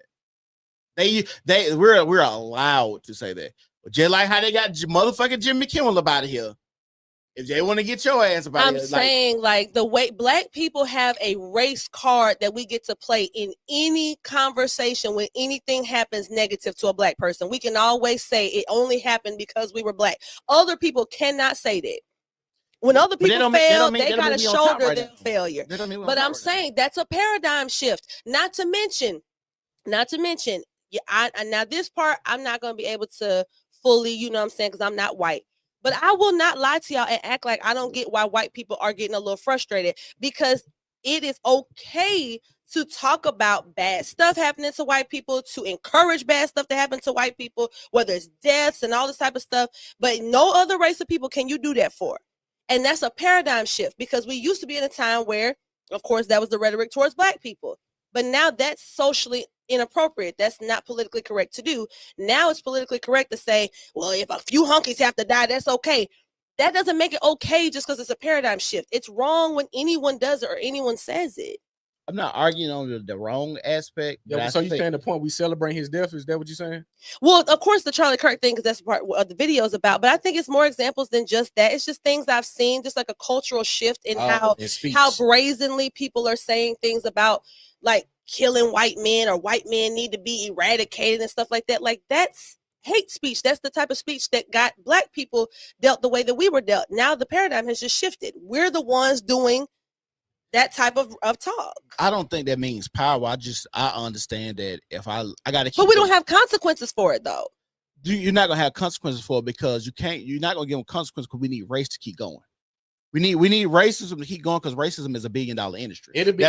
That's why you have Black Lives Matter on basketball courts, T-shirts, shit like that. That's why you have these groups that make hundreds of damn near close to $1 billion in 5 years, because I need racism to keep going. Racism is $1 billion industry. We sell T-shirts. We make holidays like Juneteenth. Why? Because black people are emotional. It'll be consequence if they acted on it. Now there'll be consequence. That's why they sending the feds to Memphis, and they on the poo shites to shoot them up. If they had what they saying for white folks and acted on that, oh yeah, it'll be nipped in the bud immediately. You're talking National Guard. Well, has anyone kept up with the effects of what happened with the stabbing? I know she was a refugee. She wasn't a white American woman, but she was still a white woman. Has anyone kept up with like what that guy's gonna be charged with? No, I heard, and the last thing I heard that he's supposed to be schizophrenic, and like I said, he had like 20 mug shots exactly and left out. And you know, if the roles were reversed and that woman had been black and it had been a white man, it would have been the thing that we would have talked about for the next 2 years. It would have spilled into the next election cycle. But since it's a white lady, and now the paradigm has shifted to where, well, we're not supposed to care about bad stuff happening to white people. That's just they get back or whatever else. Then now Yeah, people talk about it, but it's nowhere near the level of national outrage. There's no protest and marching and BLM and tearing down businesses. There's just, dang, that was pretty effed up. Dang, they probably should have had old dude locked up. He's got a rap sheet long as your arm, but oh well. Going back to because I know we wanted to around it about as far as what people's stances are with the wake of or in the wake of Charlie Kirk's death is how they lean. And we and Sid had this conversation. We was talking about once you a person gets to a certain salary, status and job, they start to kind of adopt conservative viewpoints. You know, they believe saying, well, I need to be preparing for this or operating in this capacity now. So their rhetoric toward Charlie Kirk may be like, well, he's not racist or he got a difference of opinions. We know we've seen that narrative. But other people say, well, this is staunch racism. So I would like, well, how did this black person translate this as difference of opinion? Candace Owens herself said it, a few others, Tatum, you, to versus this person saying, nah, that's staunch racism. But it seems like they're very distant. Difference of opinion, staunch racism. Can I answer that? Yeah, go ahead. Because black people are echo chamber who don't do their research. The main people say, do your research. At the end of their paragraph rant, ain't doing that, but sharing some shit that went viral amongst niggas earlier that day. Because everybody here, I guarantee you saw this post from somebody at least once on your timeline. I didn't know who dude was until the day he got killed. Yeah. But here's a few of my favorite quotes from him. Number one, black women don't have the brain capacity power to be taken serious. He never said that. That's not what he said. Sheila Jackson Lee. And I actually joked with my wife last week. I said, I'm gonna walk around, start calling all black women, what's up, Sheila Jackson Lee's? How y'all my Sheila Jackson Lee's doing today? As soon as somebody asked me, what you talking about? What? I thought that's what black women want to be called, because when he said it, it turned to black women. And then, you know, it was other things. Yeah, the black pilot thing, it was the same thing. Yeah. To your point, that is a criticism of DEI. American Airlines CEO literally came out and said, I was going to play that video. Hey, y'all, we're going to make sure by the year such and such, we have X amount of black pilots, no matter what, just like Joe Biden. He also criticized Ketanji Brown Jackson, said that she took somebody else's job. Why did he say that? Joe Biden said, I'm going to appoint a black female Supreme Court justice. He didn't say I'm going to appoint the best person for the job.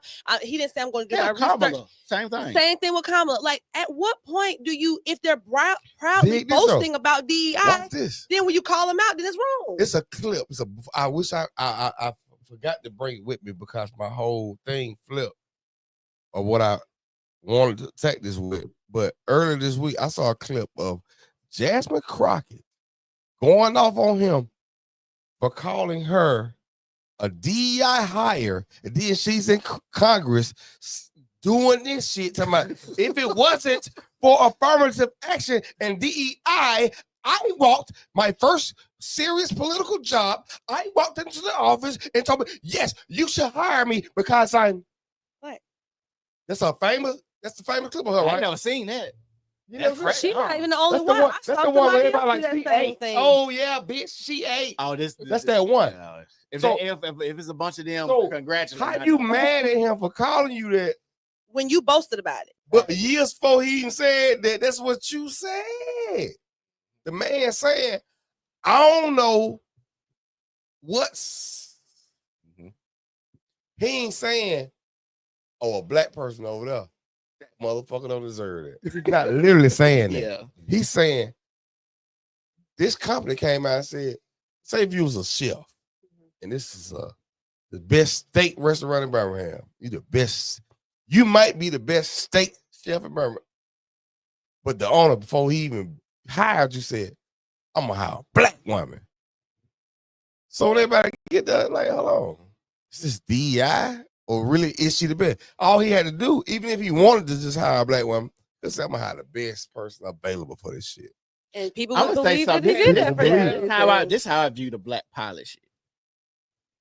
If I see it, okay, if you think somebody is DEI, don't go. Like, because it'd be crazy to say if I get on a plane, I see a black pilot, I hope he's not DEI. But you know why he said that though? No, I know why he was said directly smart. I know, but I know why. I'm just saying, like, to even say certain things, it's like, oh, the CEO said this and he gonna hire this person. Well, maybe just maybe, if he gonna cut corners and lower the standards to get these people in, y'all might not need to go on that airlines, because you know his goal and his objective Exactly, is but to get lower qualified people to get in there. And that's what, and even we I know what we get into this thing where people think DEI is a black woman thing, but y'all remember when the pilots crashed in DC when Trump first got in office? Correct. And he said they must have been DEI. And all the black women, they released the pictures of both of the pilots, they was both women, white women. Yeah. It was like, oh, they white women. That's not even DEI. Then you come to find out white women benefit the most from DEI, just like they've always benefited from affirmative action the most, because that's how smart. It's cunning. It's being used in a bad way, but that's how smart white people are. They're smart enough to feed you a narrative that's gonna make you emotional. Oh, if they say DEI, that's an attack against black women. Who could be more emotional than a black woman? Whole time it's a what, bait and switch. They baiting you to be mad about that, but whole time they're actually giving the jobs to their women. And you're the ones being upset about it, thinking that it's an insult towards you, and it has nothing to do with you by the most part. I'm gonna just say this: my ego ain't that damn big. If they came out with a program and said we finna hire more, sign me up. I don't give a fuck what you niggas say. But I mean, that's not how you're supposed to feel. Yeah, you As a should job, feel. a black pilot. But think about it though. So I have Think about this. Okay, because I mean, I want to. you've been quiet. I just want a real quick sentence. Okay, we got the Mexican immigrant crisis going on right now. However you feel about it. 15 years from now, we're gonna hire Mexicans. We need 35,000 more Mexicans pilots to, and no disrespect to them, I'm just saying it's not that many now, to be American airline pilots. Wouldn't you be like, hold on, are y'all just putting people in there? Yeah, of course. That's what he was saying. But Go ahead. go ahead. What for him to say the first of all, the black women that he named, they're all prominent black women. Even not prominent, but just like figureheads that a lot of black people know, right? So what makes I think for me it's the part where he talked about qualified, what's qualified and what's not. Because what makes Sheila Jackson Lee not be qualified for the job? So basically, what he was saying is they're relaxing standards to get people in. So let me give you an example. So the Asian people in Harvard sued the Harvard University. I know about this, yeah. The reason they sued Harvard University because they lowered their standards. They was letting a lot of other people in, a lot of qualified, the people that met the metrics to go to Harvard wasn't getting in because they were lowering the standards. So basically that's what he said. That's what he's saying, is that these people are getting in here because y'all are laxing the standards, or like for instance, another instance, the military.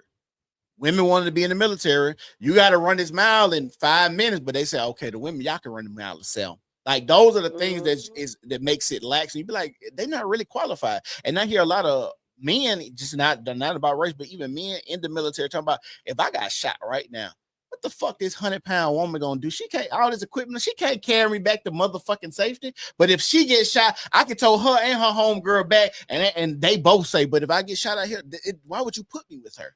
And it just goes to show how crazy of a society we've become, because there are men who would say that they don't think that women should be in combat roles. And instead of women being smart enough to say, you know what, you're probably right, because I should probably be here raising the children and taking care of the fort while the men are gone. But instead, or just not getting shot at all. I shouldn't even want to be shot at. But my ego is so big that I done taken offense to a common sense statement. And that's obviously not just black people. That's anybody. I'm gonna make a video soon. And it's gonna be a long one. It's gonna have a lot of stuff. It's gonna be entitled "How Feminism Ruined the World." I think that we can strip down all of this to the fact that yes, I'm a black woman myself who talk a whole lot, but even I know women we have been given too much something to talk. I've said this before. Feminism is rooted with white women. Exactly. The basis of it is white women. Because they want to get back at their men. And I think I defined this before, but womenism is black women's version of feminism. So I don't know if y'all know what that is, but feminism is rooted in, it was started by a white woman. It was not emasculated, but dispersed by white women. It was not, feminism wasn't made for us anyway. Black women anyway. Of course not. No. So, I have my picks with feminism. But I agree that you know, and that's I think too, this whole thing about DEI being rooted is for white women. I agree. It's rooted for it's white women. I think it's kind of like, okay, we gonna say it's this so they can check a box, but we really not gonna what can I say? Like I'm here, like you know how to say, like, here, damn, like get this. Just I'm gonna give you this. That's what it is. It's not truly which I feel like the government does that a lot anyway. So yeah, and a lot of entities are doing it. Even like your movie, if you again a movie person, your movie can't be considered for best picture for an Oscar if it does not meet a certain scorecard, ESG. Basically, you have to have some representation of LGBT. You have to have some representation of somebody with a disability, or it cannot even be considered for the award. Think about what that really means. So if you're a visionary, let's say you've had a story in your head for years and you've been dreaming to make it into a movie, somebody finally reaches out to you, says they're willing to back it, and then you have to change core tenets of your story because of you obviously want your movie to be considered for an Oscar, and it can't if you don't do these things. That's and that's feminine in nature too. The idea of trying to force something to fit how you want it to. The world is operating like a really feminine mindset. That's why I'm just like, the men have to take it back. I watched a video the other day of this white dude, and he did not specify between any races. He said, men, we have to take this society back. It's going to only be y'all that can do it. Stop letting the women lead the movements and stuff. Let's lead by example or something. But I'm telling you, like, y'all got to do it. The only thing, it isn't just, it might sound simplistic in nature to take back America, but most men just got to stop participating. You just got to, that's what you got now. You got to stop going to work. How's that going to help? You're gonna let society just completely collapse? Yeah, you're a part of it. We ain't fixing no roads. We ain't fixing no cars. You still gotta drive to work. How that's gonna help you? I'm not going to work. It's the great sacrifice. Yeah, we're not paying no bills. Y'all can't come. Oh, you mean to like prove to women because they always try society? No, fuck the women. It's a society. It's a societal thing now, because I'm not just trying to get my one. We need to go and change some laws. Oh, you tell everybody. Everybody finna we finna stop this bitch. Halt. Talking 5 million. Well, yeah, because people need to appreciate the role that men play in society. And we all came together and said, hey, for a year straight, 5 million men said we're not going to work, we're not driving, we're not manufacturing, we're not finna go fix shit, we're not finna go like we. It won't take a year. It won't take a year. Yeah, it wouldn't take hardly no time. 3 days. Let men just say forget it for just a week. Seriously, it would completely stress piling up. That fluid's bad enough. Let me say this: do you know the industries we actually work in that y'all won't even apply for?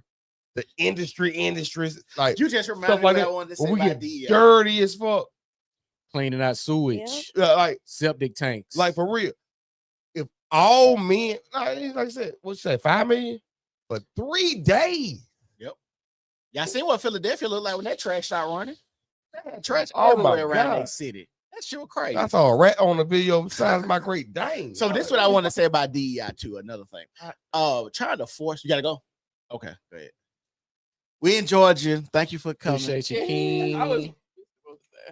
And I'm gonna be leaving in a minute. Okay, we about to get ready to wrap up. But what I want to say about the DEI part is they're trying to force people into these positions that they might just not want to go into. Like we talk about the I guess the egalitarian, I think it was Switzerland they were talking about, where they just let the women and the men do what they want to do, and women still disproportionately went to like social work, teaching. They didn't want to do the manual labor, fixing roles and shit like that. And I think that's what I never heard a nigga say, I want to be a black pilot. I haven't. You know what I'm saying? So, and if he did, he would go do it. Yeah. So, like I said, these DEI things, I don't hear black men talking about they want to be pilot. I think they got to be exposed first. It's pre-exposed. I agree. I'm not arguing the exposed, but I'm just saying for y'all to say we gonna put y'all in these places that y'all not even thinking about. It's kind of crazy. Well, what do you mean exposed? Like you don't think it's black? Like you know what a pilot is? You've been on a plane before or seen one at least. Like somebody flies them. I ain't talking about the black folks again. I'm talking about the 60%. When they look at the circumstances. So why we shouldn't even want the 60% to be flying planes? But a black person could very well fly a plane. They could go to flight school and put in the hours just like anybody else. Are people suggesting that there are black people that are going to, again, we're talking about pilots, that they going to school to be a pilot, and somebody saying A you nigga can't ain't come, smart enough. Well, no, you no, can't no. come to the school. No, You what can't put in your flight hours. I think you misinterpreted what I was saying is the reason why we see the pilots we see is because they've been exposed to it versus, hey, I take an interest, I have the means and resources to get over here to aviation school. I have the schedule and the comfortability to go to this camp for something that costs $3,600. You see what I'm saying? Most of the time, if you see the pilots, they uncle, granddaddy, they ain't just, it's gonna be very few first generation pilots. I just seen the other little boy. I made sure I exposed my daughter. Very the daughter, family business. the type black job. woman, the dad said I made sure I exposed my daughter to this early. Mm-hmm. It ain't no just I just stumbled upon Yeah, it. that is It's a link. that's that a they got. lineage. So why type don't we job. just do more of those things? Like, if we want more variety, if we don't want our kids to only be, and this is no shade to either of you guys, I'm just saying, if we don't only want our kids to be truck drivers, or if we don't only want our daughters to be nurses, we don't ever teach them about anything. let me say this. I'm speaking to the community without the daddy. That's why they doing this bullshit they doing. Well, Because if the daddy was there, when you see these links, the daddy is very instrumental in Mhm. connecting this child with this mentor or whoever, because they understand what the mentor is going to do for them. Let me come from this place. I don't care if you got a dad or not. Who the fuck want to fly? I hate riding on them. I travel. I can't lie. I hate riding. I want to be in charge of that. I love getting on the plane. No, like, you hate flying? Love planes? Y'all don't like planes? I Fuck love no, that shit. I love the convenience. To be in no metal I love- suit, 30,000. I love the convenience. Yeah. What's the longest flight you ever been on?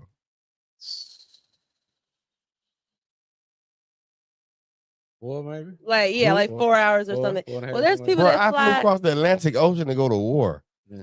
I was on a plane a 13 whole hours. day and a half. Hey, I don't they like be on airplanes. them like And then weird you gotta type go of planes, home after you too. come from war.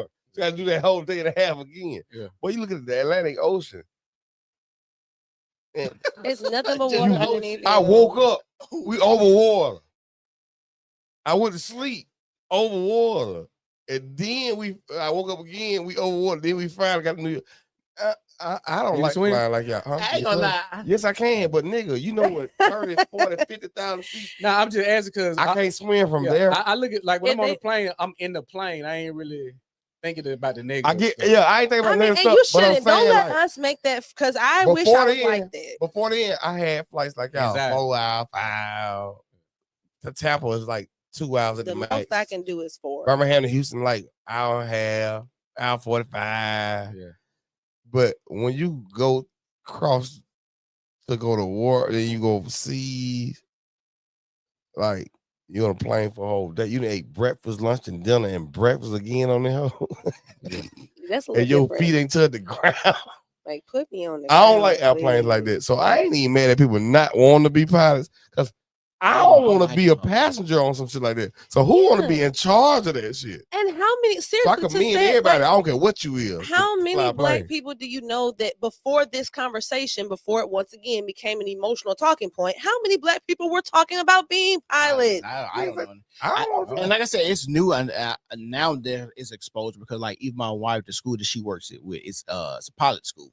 Like, they train kids to go to be pilots, aircraft maintenance, and stuff like that. So it's some new, like I said, it's new and exposure, and black people are doing these things. But I think people have to get in these spaces to be able to expose and get the knowledge and shit like that. But I'm with TD. I don't think most people, black people especially, Because most people don't want. That's why they're so revered. It's a very revered profession. It's like being not a pallbearer, but an undertaker. Everybody ain't trying to dig up with no dead person every day. Oh my God, that's disgusting. No, I'm just being honest. No, Like, that's what I'm it's saying. Acquired. You gotta want to do that. like a taxidermy. I don't care what color you are. Man. You want to do that your whole life. You know what I mean? Or it's a family business. I think black people actually also have an innate fear, like y'all. It's like we got generational fears. Scared of water. Yeah. Most black people can't swim. I only see black people talking about how they hate flying. I don't really ever see other races talking about how they hate flying. But I think we got fears that's instilled in us through generations. I don't have fear of water because I can swim. But most black water, oh hell no. But see, we Chris, don't play like with I'm that saying, water. I can swim, Just like and fly. I ain't really scared of flying. But when you've been in the air for a whole day and a half, Well, most people ain't gonna it get ain't that even about experience. scared. It's about like, my God, I don't even want to do this to me. Most people ain't gonna be on the plane no more than 5 hours. Of course, absolutely. 98%. But what I'm saying, like, I'm just talking from my perspective. I can only You know So, what I'm but I'm saying we got an innate fear of being in the air or flying. I agree. I do feel like we say have that a trauma lot. that's attached to worst case scenario. Yeah, worst case scenario. This bitch might crash. I get in the water, I might drown. Yeah. I get married, I might get divorced. We attached to worst case scenario. It's just attached to trauma. Yeah. So we find that in anything we do. I agree with that. Like, yeah, to your point about the marriage thing, I won't say obviously only black people say this, because like when you think about like the manosphere, that was started by white men and stuff. Like I forget the guy's name, but anybody remember the guy, the one that started that? What is that man's name? It was a few of them. You had Tom Likas, which pioneered Tom Likas, Patrice O'Neal. Then you had General Tito. A lot of these guys came out of Chicago. Patrice O'Neal. Had that show. The best damn sports show, period, which was like a precursor to that. Remember with Tom Mona and all them on there? It was like a couch of them on there. Remember that? John really, Thomas Sotomayor don't get the credit, but he really started a lot of the talking. He definitely started the another black guy named Ringo. Manosphere for sure. But it was always a token black guy in all those circles, though. Yeah. But it's just kind of like, it's funny to me, and I don't want to get off on that because I know about to wrap up, but I just think it's very interesting how popular those talking points are among black men, how now everyone's anti-marriage and stuff, and it's like, well, what is the alternative? Because if you're saying you don't want to get married, you ain't gonna stop sleeping with women, so you're basically saying I want to end up being a baby daddy, basically, or I want to end up like, yeah, you can, but you're not going to. Like most black men, most men, period. If you are single and you out here sleeping around a lot, if that's your mindset to where you don't want to even settle down, you probably not the type of person that even cares that much about protecting yourself and stuff, because you obviously don't care about creating no legacy. You don't care about the fact that there are a lot of fatherless homes, because if you did, you wouldn't make yourself a statistic in that way.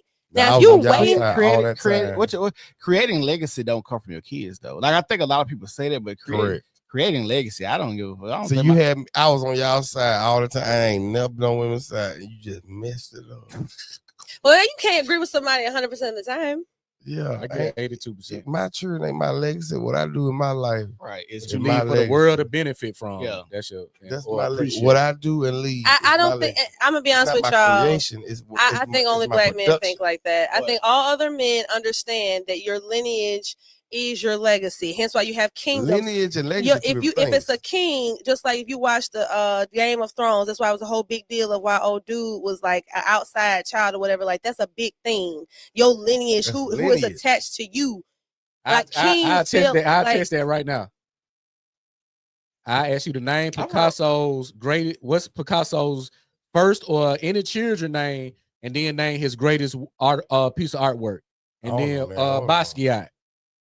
And then you do Jordan. I get the point that you're making for sure. It's your body of work that you do that people consume. We wouldn't even know. Let's go to Michael Jordan. We really wouldn't know Michael Jordan children name if one of them went out here sleeping with him. Jeffrey and Marcus and Jasmine. We wouldn't know that. I don't know Steph Curry children name.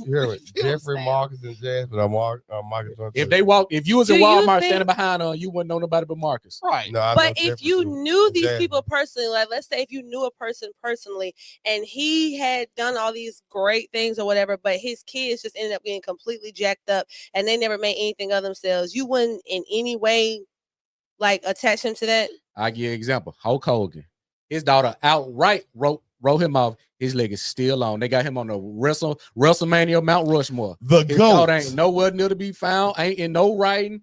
Hulk Hogan, Hulkamania. The racist died. This daughter said, "I don't want none of your money." Okay, we'll get you right. Boom, boom, boom. I'm on Mount Rushmore. They running my reruns of WrestleMania when I made the most money in a sporting event ever.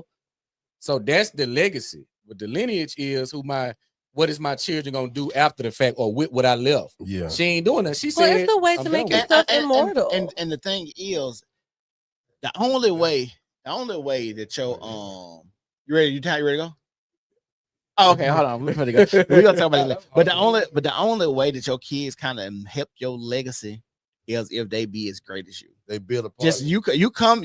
I'm LeBron James, and my son Bronny do just as good. And then my other son, then it's like, damn, LeBron James found the court and he created some fire kids. It's like, okay, but you gotta think, even when you come to like the legacy aspect, they don't even like. TD was talking about selective breeder. They don't even pick women to selective breed with to even try to keep that going. For instance, Savannah James, if he was trying to do that, he would have breeded with like Serena Williams, a LeBron and Serena, a LeBron or a Brittany Griner, LeBron, like saying like those those type of things. Like you don't see too. It's You almost got, like puppy littles though, because you know it's gonna throw. Because Bronny about my height, but Bryce like damn the LeBron height now. right. So, but I'm saying, but it's almost like when your dog. I ain't what trying if his to mama? have women dog. But what if his mama was 6'7" and Bron was 6'? You don't Both always. you still know what It you're still gonna doesn't throw. always happen like that though. Yeah, you still know. Like I'm not trying to pick split hairs. I'm serious. The genetics are weird like that. Lonzo for Ball instance, dad like- did good though. Yeah. There's men who He are picked the short, right who one. have tall children. Their wives might be tall. They might be average height. There's dwarfs that have tall children. Two parents. You ever seen Little People Big World? They were both dwarves, and they have tall. Like one of their sons is actually tall, He a not twin. just a normal height. He's actually tall. Yeah, he a twin. Yeah, he's One a of them- twin. One of them is this tall, and one Yeah. of them like so. You can't really say that for sure. Yeah, for sure you can. But we talking about odds here. If both my parents about 6'5" plus, I guess you wouldn't. Would you bet against that person not being 6'5" Jazz? Yeah, that's why the Sudanese had the tallest people in the world. Would you? I'm just saying. Would you? If I told you right now, my mom is 6'5" and my dad is 6'8", and I said, "Do you think this child is gonna be 6'5"? Would you bet against that?" I wouldn't bet against it. No. That's all I'm saying. Just odds, man. When I say selective breeding, though, I'm talking about selective breeding for the time and the space and the area you in. Yeah, I get what you're saying. LeBron went groomed. First of all, And Savannah that- James is Chef's Kiss, so No, Hold on. no. We Savannah ain't- nice. first now. of all, she's Hold on. beautiful. Yeah, not Savannah only nice. it's not even just that, she's an excellent wife. Period. She is discreet. I She give her is Pause, you know, because we're not shit on Savannah. We love Savannah. We here. love Savannah. Like We just talking about strictly selective breeding. Talking about as far as genetically. What I'm saying is, LeBron didn't grow up. Him and Savannah, they grew up in fucking Akron. It's like best on steroids. for real. I ain't I ain't no no big- oh yeah, It's not yeah. beautiful. Oh, I ain't no- Cleveland is like Cleveland, Akron, all Cleveland- them places are terrible. Cleveland, Oh. Gary, and that place. Like, they look like Sloss Furnace as a city. Cleveland like Mobile. Yes. I ain't really been to Like Mobile some of these that. places ain't that beautiful. Like So, how he just said Sloss Furnace, like yeah. Gary it and just them in looks Cleveland like that. look like Everything a big looks ass like Sloss that. Furnace. What? Yeah, it's just like everything looks so I can't really explain it, but like Like it's like nothing that looks for real up there. new and That was their big industry back in the day. innovative. Now it's closed down, It's not but you modern. still see it's the not old modern at skeleton. all. Yeah. So there's slum around it. Yeah, there's nothing hardly modern in those. Yeah, places. it's horrible. But anyway, so what I'm saying, they're not from a place where you select like LeBron at 41. If he didn't have Savannah, and I love Savannah, so I'm not like shitting on him. I said this, and he had no children.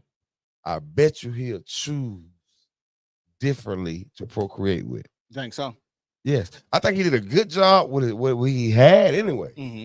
But I'm saying, if he did that naturally, as smart as he is now, hell yeah. Yeah. I Hell didn't yeah. know people really. I didn't know men really think like that. Like, What?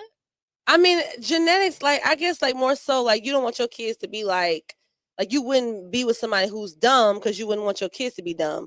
But like, as far as physical genetics, like I just didn't. I didn't know that was I a never- common talking Because point. most single men, that's most men, I would say, don't have children. More women have children than than men. men. Yeah, that is so true. that kind of Y'all don't think about it it. confirms the mating intelligence. Yeah, I get the what you mating mean. strategy. Just The how When we men look at said what things. happened that back and forth earth, you know, I was like, woo, woo, they got selective breed. I ain't got, but I got children now. I got children by 2 women, You ain't Yes. gonna One show me of no. them, but I ain't got no children. Just You I ain't none of you- step on dig them. You ain't gonna see a poised, articulate scholar that's in med school or doing something that's very A-type personality dealing with Stephon Diggs type women problems. Yeah, I agree. Men are always, this is what I tell women all the time. If we acted like men in that way, we'd be better off. Not acting like men to try to be men, but the way that men approach relationships, men do not put up with women's foolishness. Like a man will like Because we the cut prize. you off. Like We the prize. if you think you're gonna act a buzzword. fool. No, he's not wrong though. If you think you're gonna act a You better fool go as a viral. woman and ruin his legacy or his something, he's going to get rid of you. But a woman will have a law degree and all this type of stuff and still be slumming it up with dirty dingling riding it. And But- when men really don't do Because that. that's your circumstance. Men the prize. I'm gonna tell you something. A dude, I'm gonna tell you, I always wondered why. Like,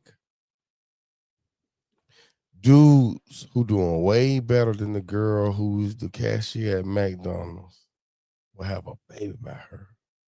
And also on the flip side, a girl can be a cashier at McDonald's. This nigga makes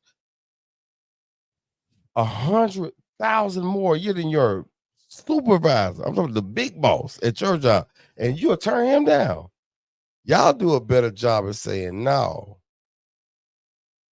We don't, but we do a better job of saying yes than y'all. That's why you stuck with Dirty Dick Rodney. You see what I'm saying? No, I get what you mean. Chris will say, okay, yeah, I got those couple of ones I don't want to tell nobody about. But nigga, my resume is y'all are trying to leave Dirty Dick Rodney out the picture. But now you in a 5-year relationship with y'all really get what y'all deserve. But cause y'all ain't the prize, cause Dirty Dick Rodney is all you can afford in life. And I ain't saying you. Yeah, I know what you mean. A person who's stuck right there. That's what you at in life. Y'all like a mirror put to y'all. That's really where you at. With men and women, it's like if you, because that's why the list so long, so it kind of defaults to what you're saying. The man got to be all of these things. Mm-hmm. You only got to be one of them. Well, damn, but I got to hit more pings on this list than you. Yeah. So I mean, I had to put in more work.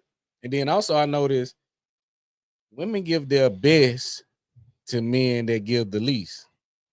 Yeah. Because it's the thought, it's the pursuit to get the rest. That little bit I gave, it's like wasabi. I said this the other day. I said, think about, I get this cup of Texas Pete hot sauce. This cup ain't shit. I got a little thumbnail of wasabi.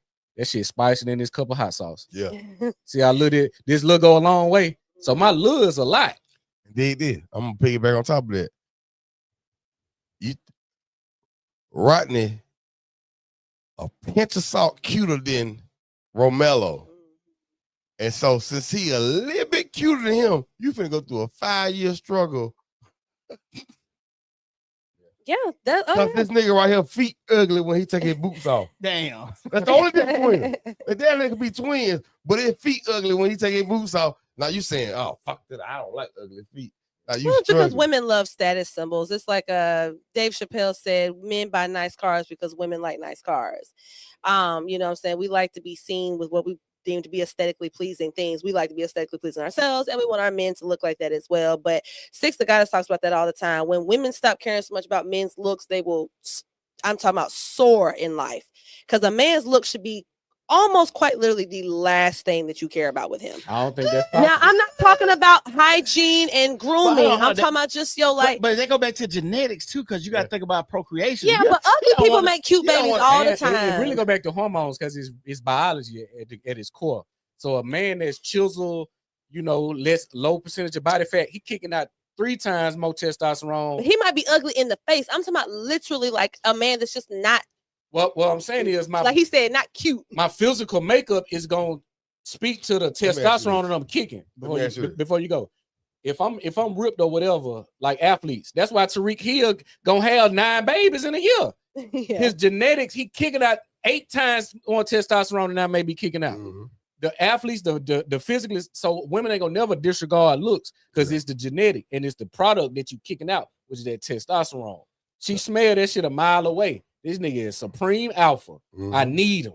Low key. Let me ask you this, and I'm not no funny style. Am I ugly dude to you? No. Okay, cool. So now if you knew I had $100 million and you available, and I can't leave, no marriage shit. Hey, you probably gonna go. Right. That's how easy that was. See what I'm saying? Resource. That's it. The resources, all I gotta do is not be ugly and have the resources. Y'all going, that's the breeding selection for y'all. If you man with money, if you man with money, you gonna get women even if you are ugly. I was trying to not go there. Because I didn't talk about shit like that all the time. But I'm saying, like, you see the 2 things, boom and boom, you gone. Mm-hmm. You know you're gonna let me skinny you and have that baby. Let me tell you something. Cardi B let Stephon Diggs fuck her while she was 8 months pregnant. with officer. Y'all know that, right? With officer. Yeah, because when you add up the time, yeah, she No. definitely had to have still been pregnant. Remember when they got the argument on Twitter? Originally, he was like, "Bitch, you fucking this NFL player. Why are you pregnant?" Remember he said that he didn't say his name before everybody got announced. I ain't see it that. happened. Oh, so now hold on. So let me get. So you think is she carrying Offset baby? No, he's saying that she was the having last sex baby. You know that she just while had she a was baby. still pregnant. Oh, the other baby before. Oh, Yeah. When I it didn't was know that. breaking up, he was like, "Bitch, you fucking this NFL player. Wow. Oh, You pregnant." He ain't say your name though. Okay, you talking Then about they finally got seen outside again, so Okay. everybody know Stephon Diggs. okay. So that man was hitting this lady while she pregnant with her with husband's her child. husband's child. Yeah. Not just some other man's It's child, savage. her husband's child. This sex. So if that ain't selective breeding and money, now I ain't saying every woman does that, cause you got to be. Let me tell you something. And to my nigga, the female version of the niggas, all y'all hoes clapping for this shit. Y'all ain't shit about Carter got enough money to call the truth just cause that What does disappeared. money have to do with Like it? money don't have nothing to do with everything. Let me tell you something. A broken family is not a flex on either side. So even early when I was talking about how my first family get left me, that ain't no flex. That's never the goal. If that's your goal, moving on, and then bitch, you just had a baby hot 18 months ago. Mm-hmm. If y'all really would let y'all daughters inspire to be there, if she had $100 million or $100, y'all ain't shit, and y'all on that nigga side that need to be left behind that I was talking about earlier. Can I please And if you the land? man, let me say this one right quick. Mhm. And if you the man, and if you laying up and skeeting a girl who got a baby cooking, let me tell you something. Ain't enough money to unlame a nigga. Stephon Diggs, you a fuck nigga for that. You been hitting this thing since you were pretty well lad, baby. And you know how I know that that's N-word stuff, aka black people / N-word stuff, because white people do not say things like that. White people would not tell their daughters, like you said, as long as you got money. And the only people we know that do that is who? The Kardashians. And guess who all of them be laid up with? Niggas. Some niggas. So at the end of the day, the niggas is the common denominator. Okay, we have a cultural problem. We have to address it. I don't know why it's so difficult to do, why people get so offended. I guess I grew up in a tough household. My parents didn't hold any punches for anything. So I guess that's why I just have tough skin in that way. But we have got to stop acting like we don't see this stuff. Like nobody else is doing this. Or at minimum, if they're doing it, they're definitely not propagating it. And we are. Yeah. So we're gonna close it out tonight. I want to tell everybody thank y'all for watching us. Y'all make sure y'all like the video, make sure y'all subscribe, and make sure y'all share the video. I'm gonna let everybody give their closing statements before we get up out of here. Let's go, TV. My name TD. Some of y'all know, some of y'all don't. Black people, as I said earlier, we have to realize that we are a different race of people from niggas. We share similar genetics. All of us do. All races of people do. It's time to separate from the nigga activity. I love my niggas. I know so many niggas that's gonna hurt me, but I can't call them niggas no more. If I go over there with them niggas, Chris, I'm going to prison again. You know what I'm saying? Like, why we can't? And black people, especially the ones who love to attack me on social media like I'm just some old nigga who going against the grain. You know why I know being a nigga is the worst thing to be around here? Because I used to be one of them. And so I'm not saying we ain't got a history of victimhood. But you know what? My life changed when I stopped blaming everybody and realized, nigga, I'm the reason I'm fucked up. Self-made goes up and down. Everybody love claim self-made when in the jacuzzi and the pool in Vegas with a fucking cigar in their mouth. But when they goddamn in their mama basement on the fucking floor, I ain't even got no appetite because you trying to figure out when you gonna goddamn, we gonna figure out how you gonna get this gas money to start your new job that God finally bless you with that you've been praying for 6 months. Oh, that's everybody else's fault. White man fault. Family fault. Why I fuck with. Nah, nigga, self-made is a two-way street. That's It's up and real. down elevator. Everybody want to claim self-made when they up. Nobody want to claim self-made when they down. Notice, niggas and black people. Nobody says a white man holding me down while they up. White man holding me down while I'm down. Or it's your baby mama. Or it's your job. Or it's your brother. Or it's your homeboy. Nobody self-made when they down. Public service announcement, black people, stop teaching your children to be fucking victims and take accountability. I, Lord and Master, Islam. You ain't got to believe in that religion, but that acronym is for real. Everything I'm not make me everything I am.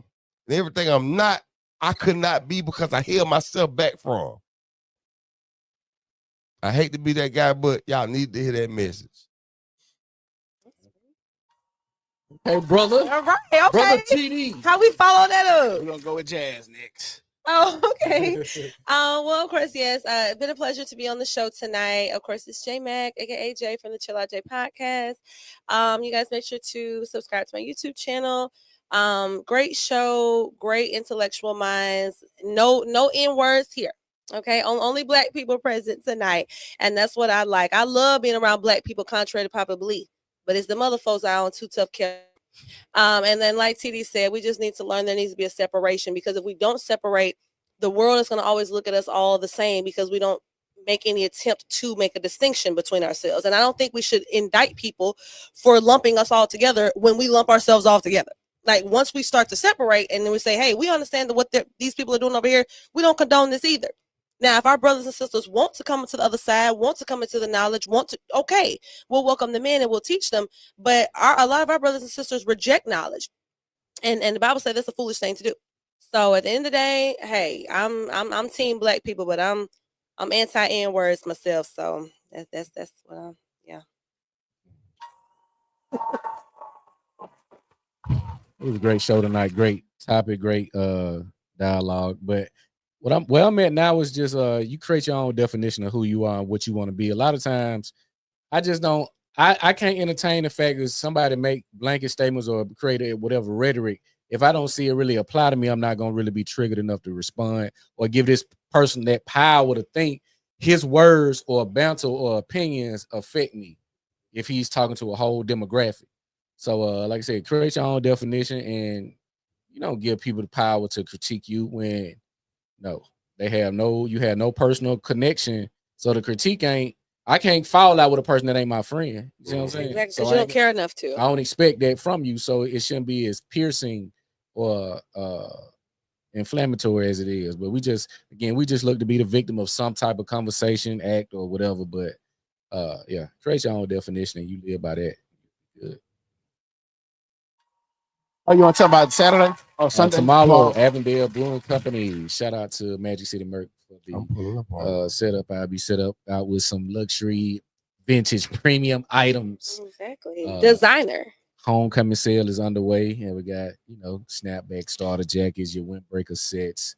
I got a lot of different things: bags, socks, all type of different accessories. So Chris got the type of clothes when you see it. Thuggish, rugged bone, automatic. Come on. Is that good, homeboy? Oh yeah, I like it. All I'm saying. Like, Thuggish, rugged bone. Come on. So it's fine. It's fine. I appreciate it. So my closing statement for everybody tonight: don't be gay. I did not expect that. That's how I feel about tonight. Like, y'all be letting people get y'all riled up over the internet. Understand, most people on the internet are trying to make a name for themselves, some money.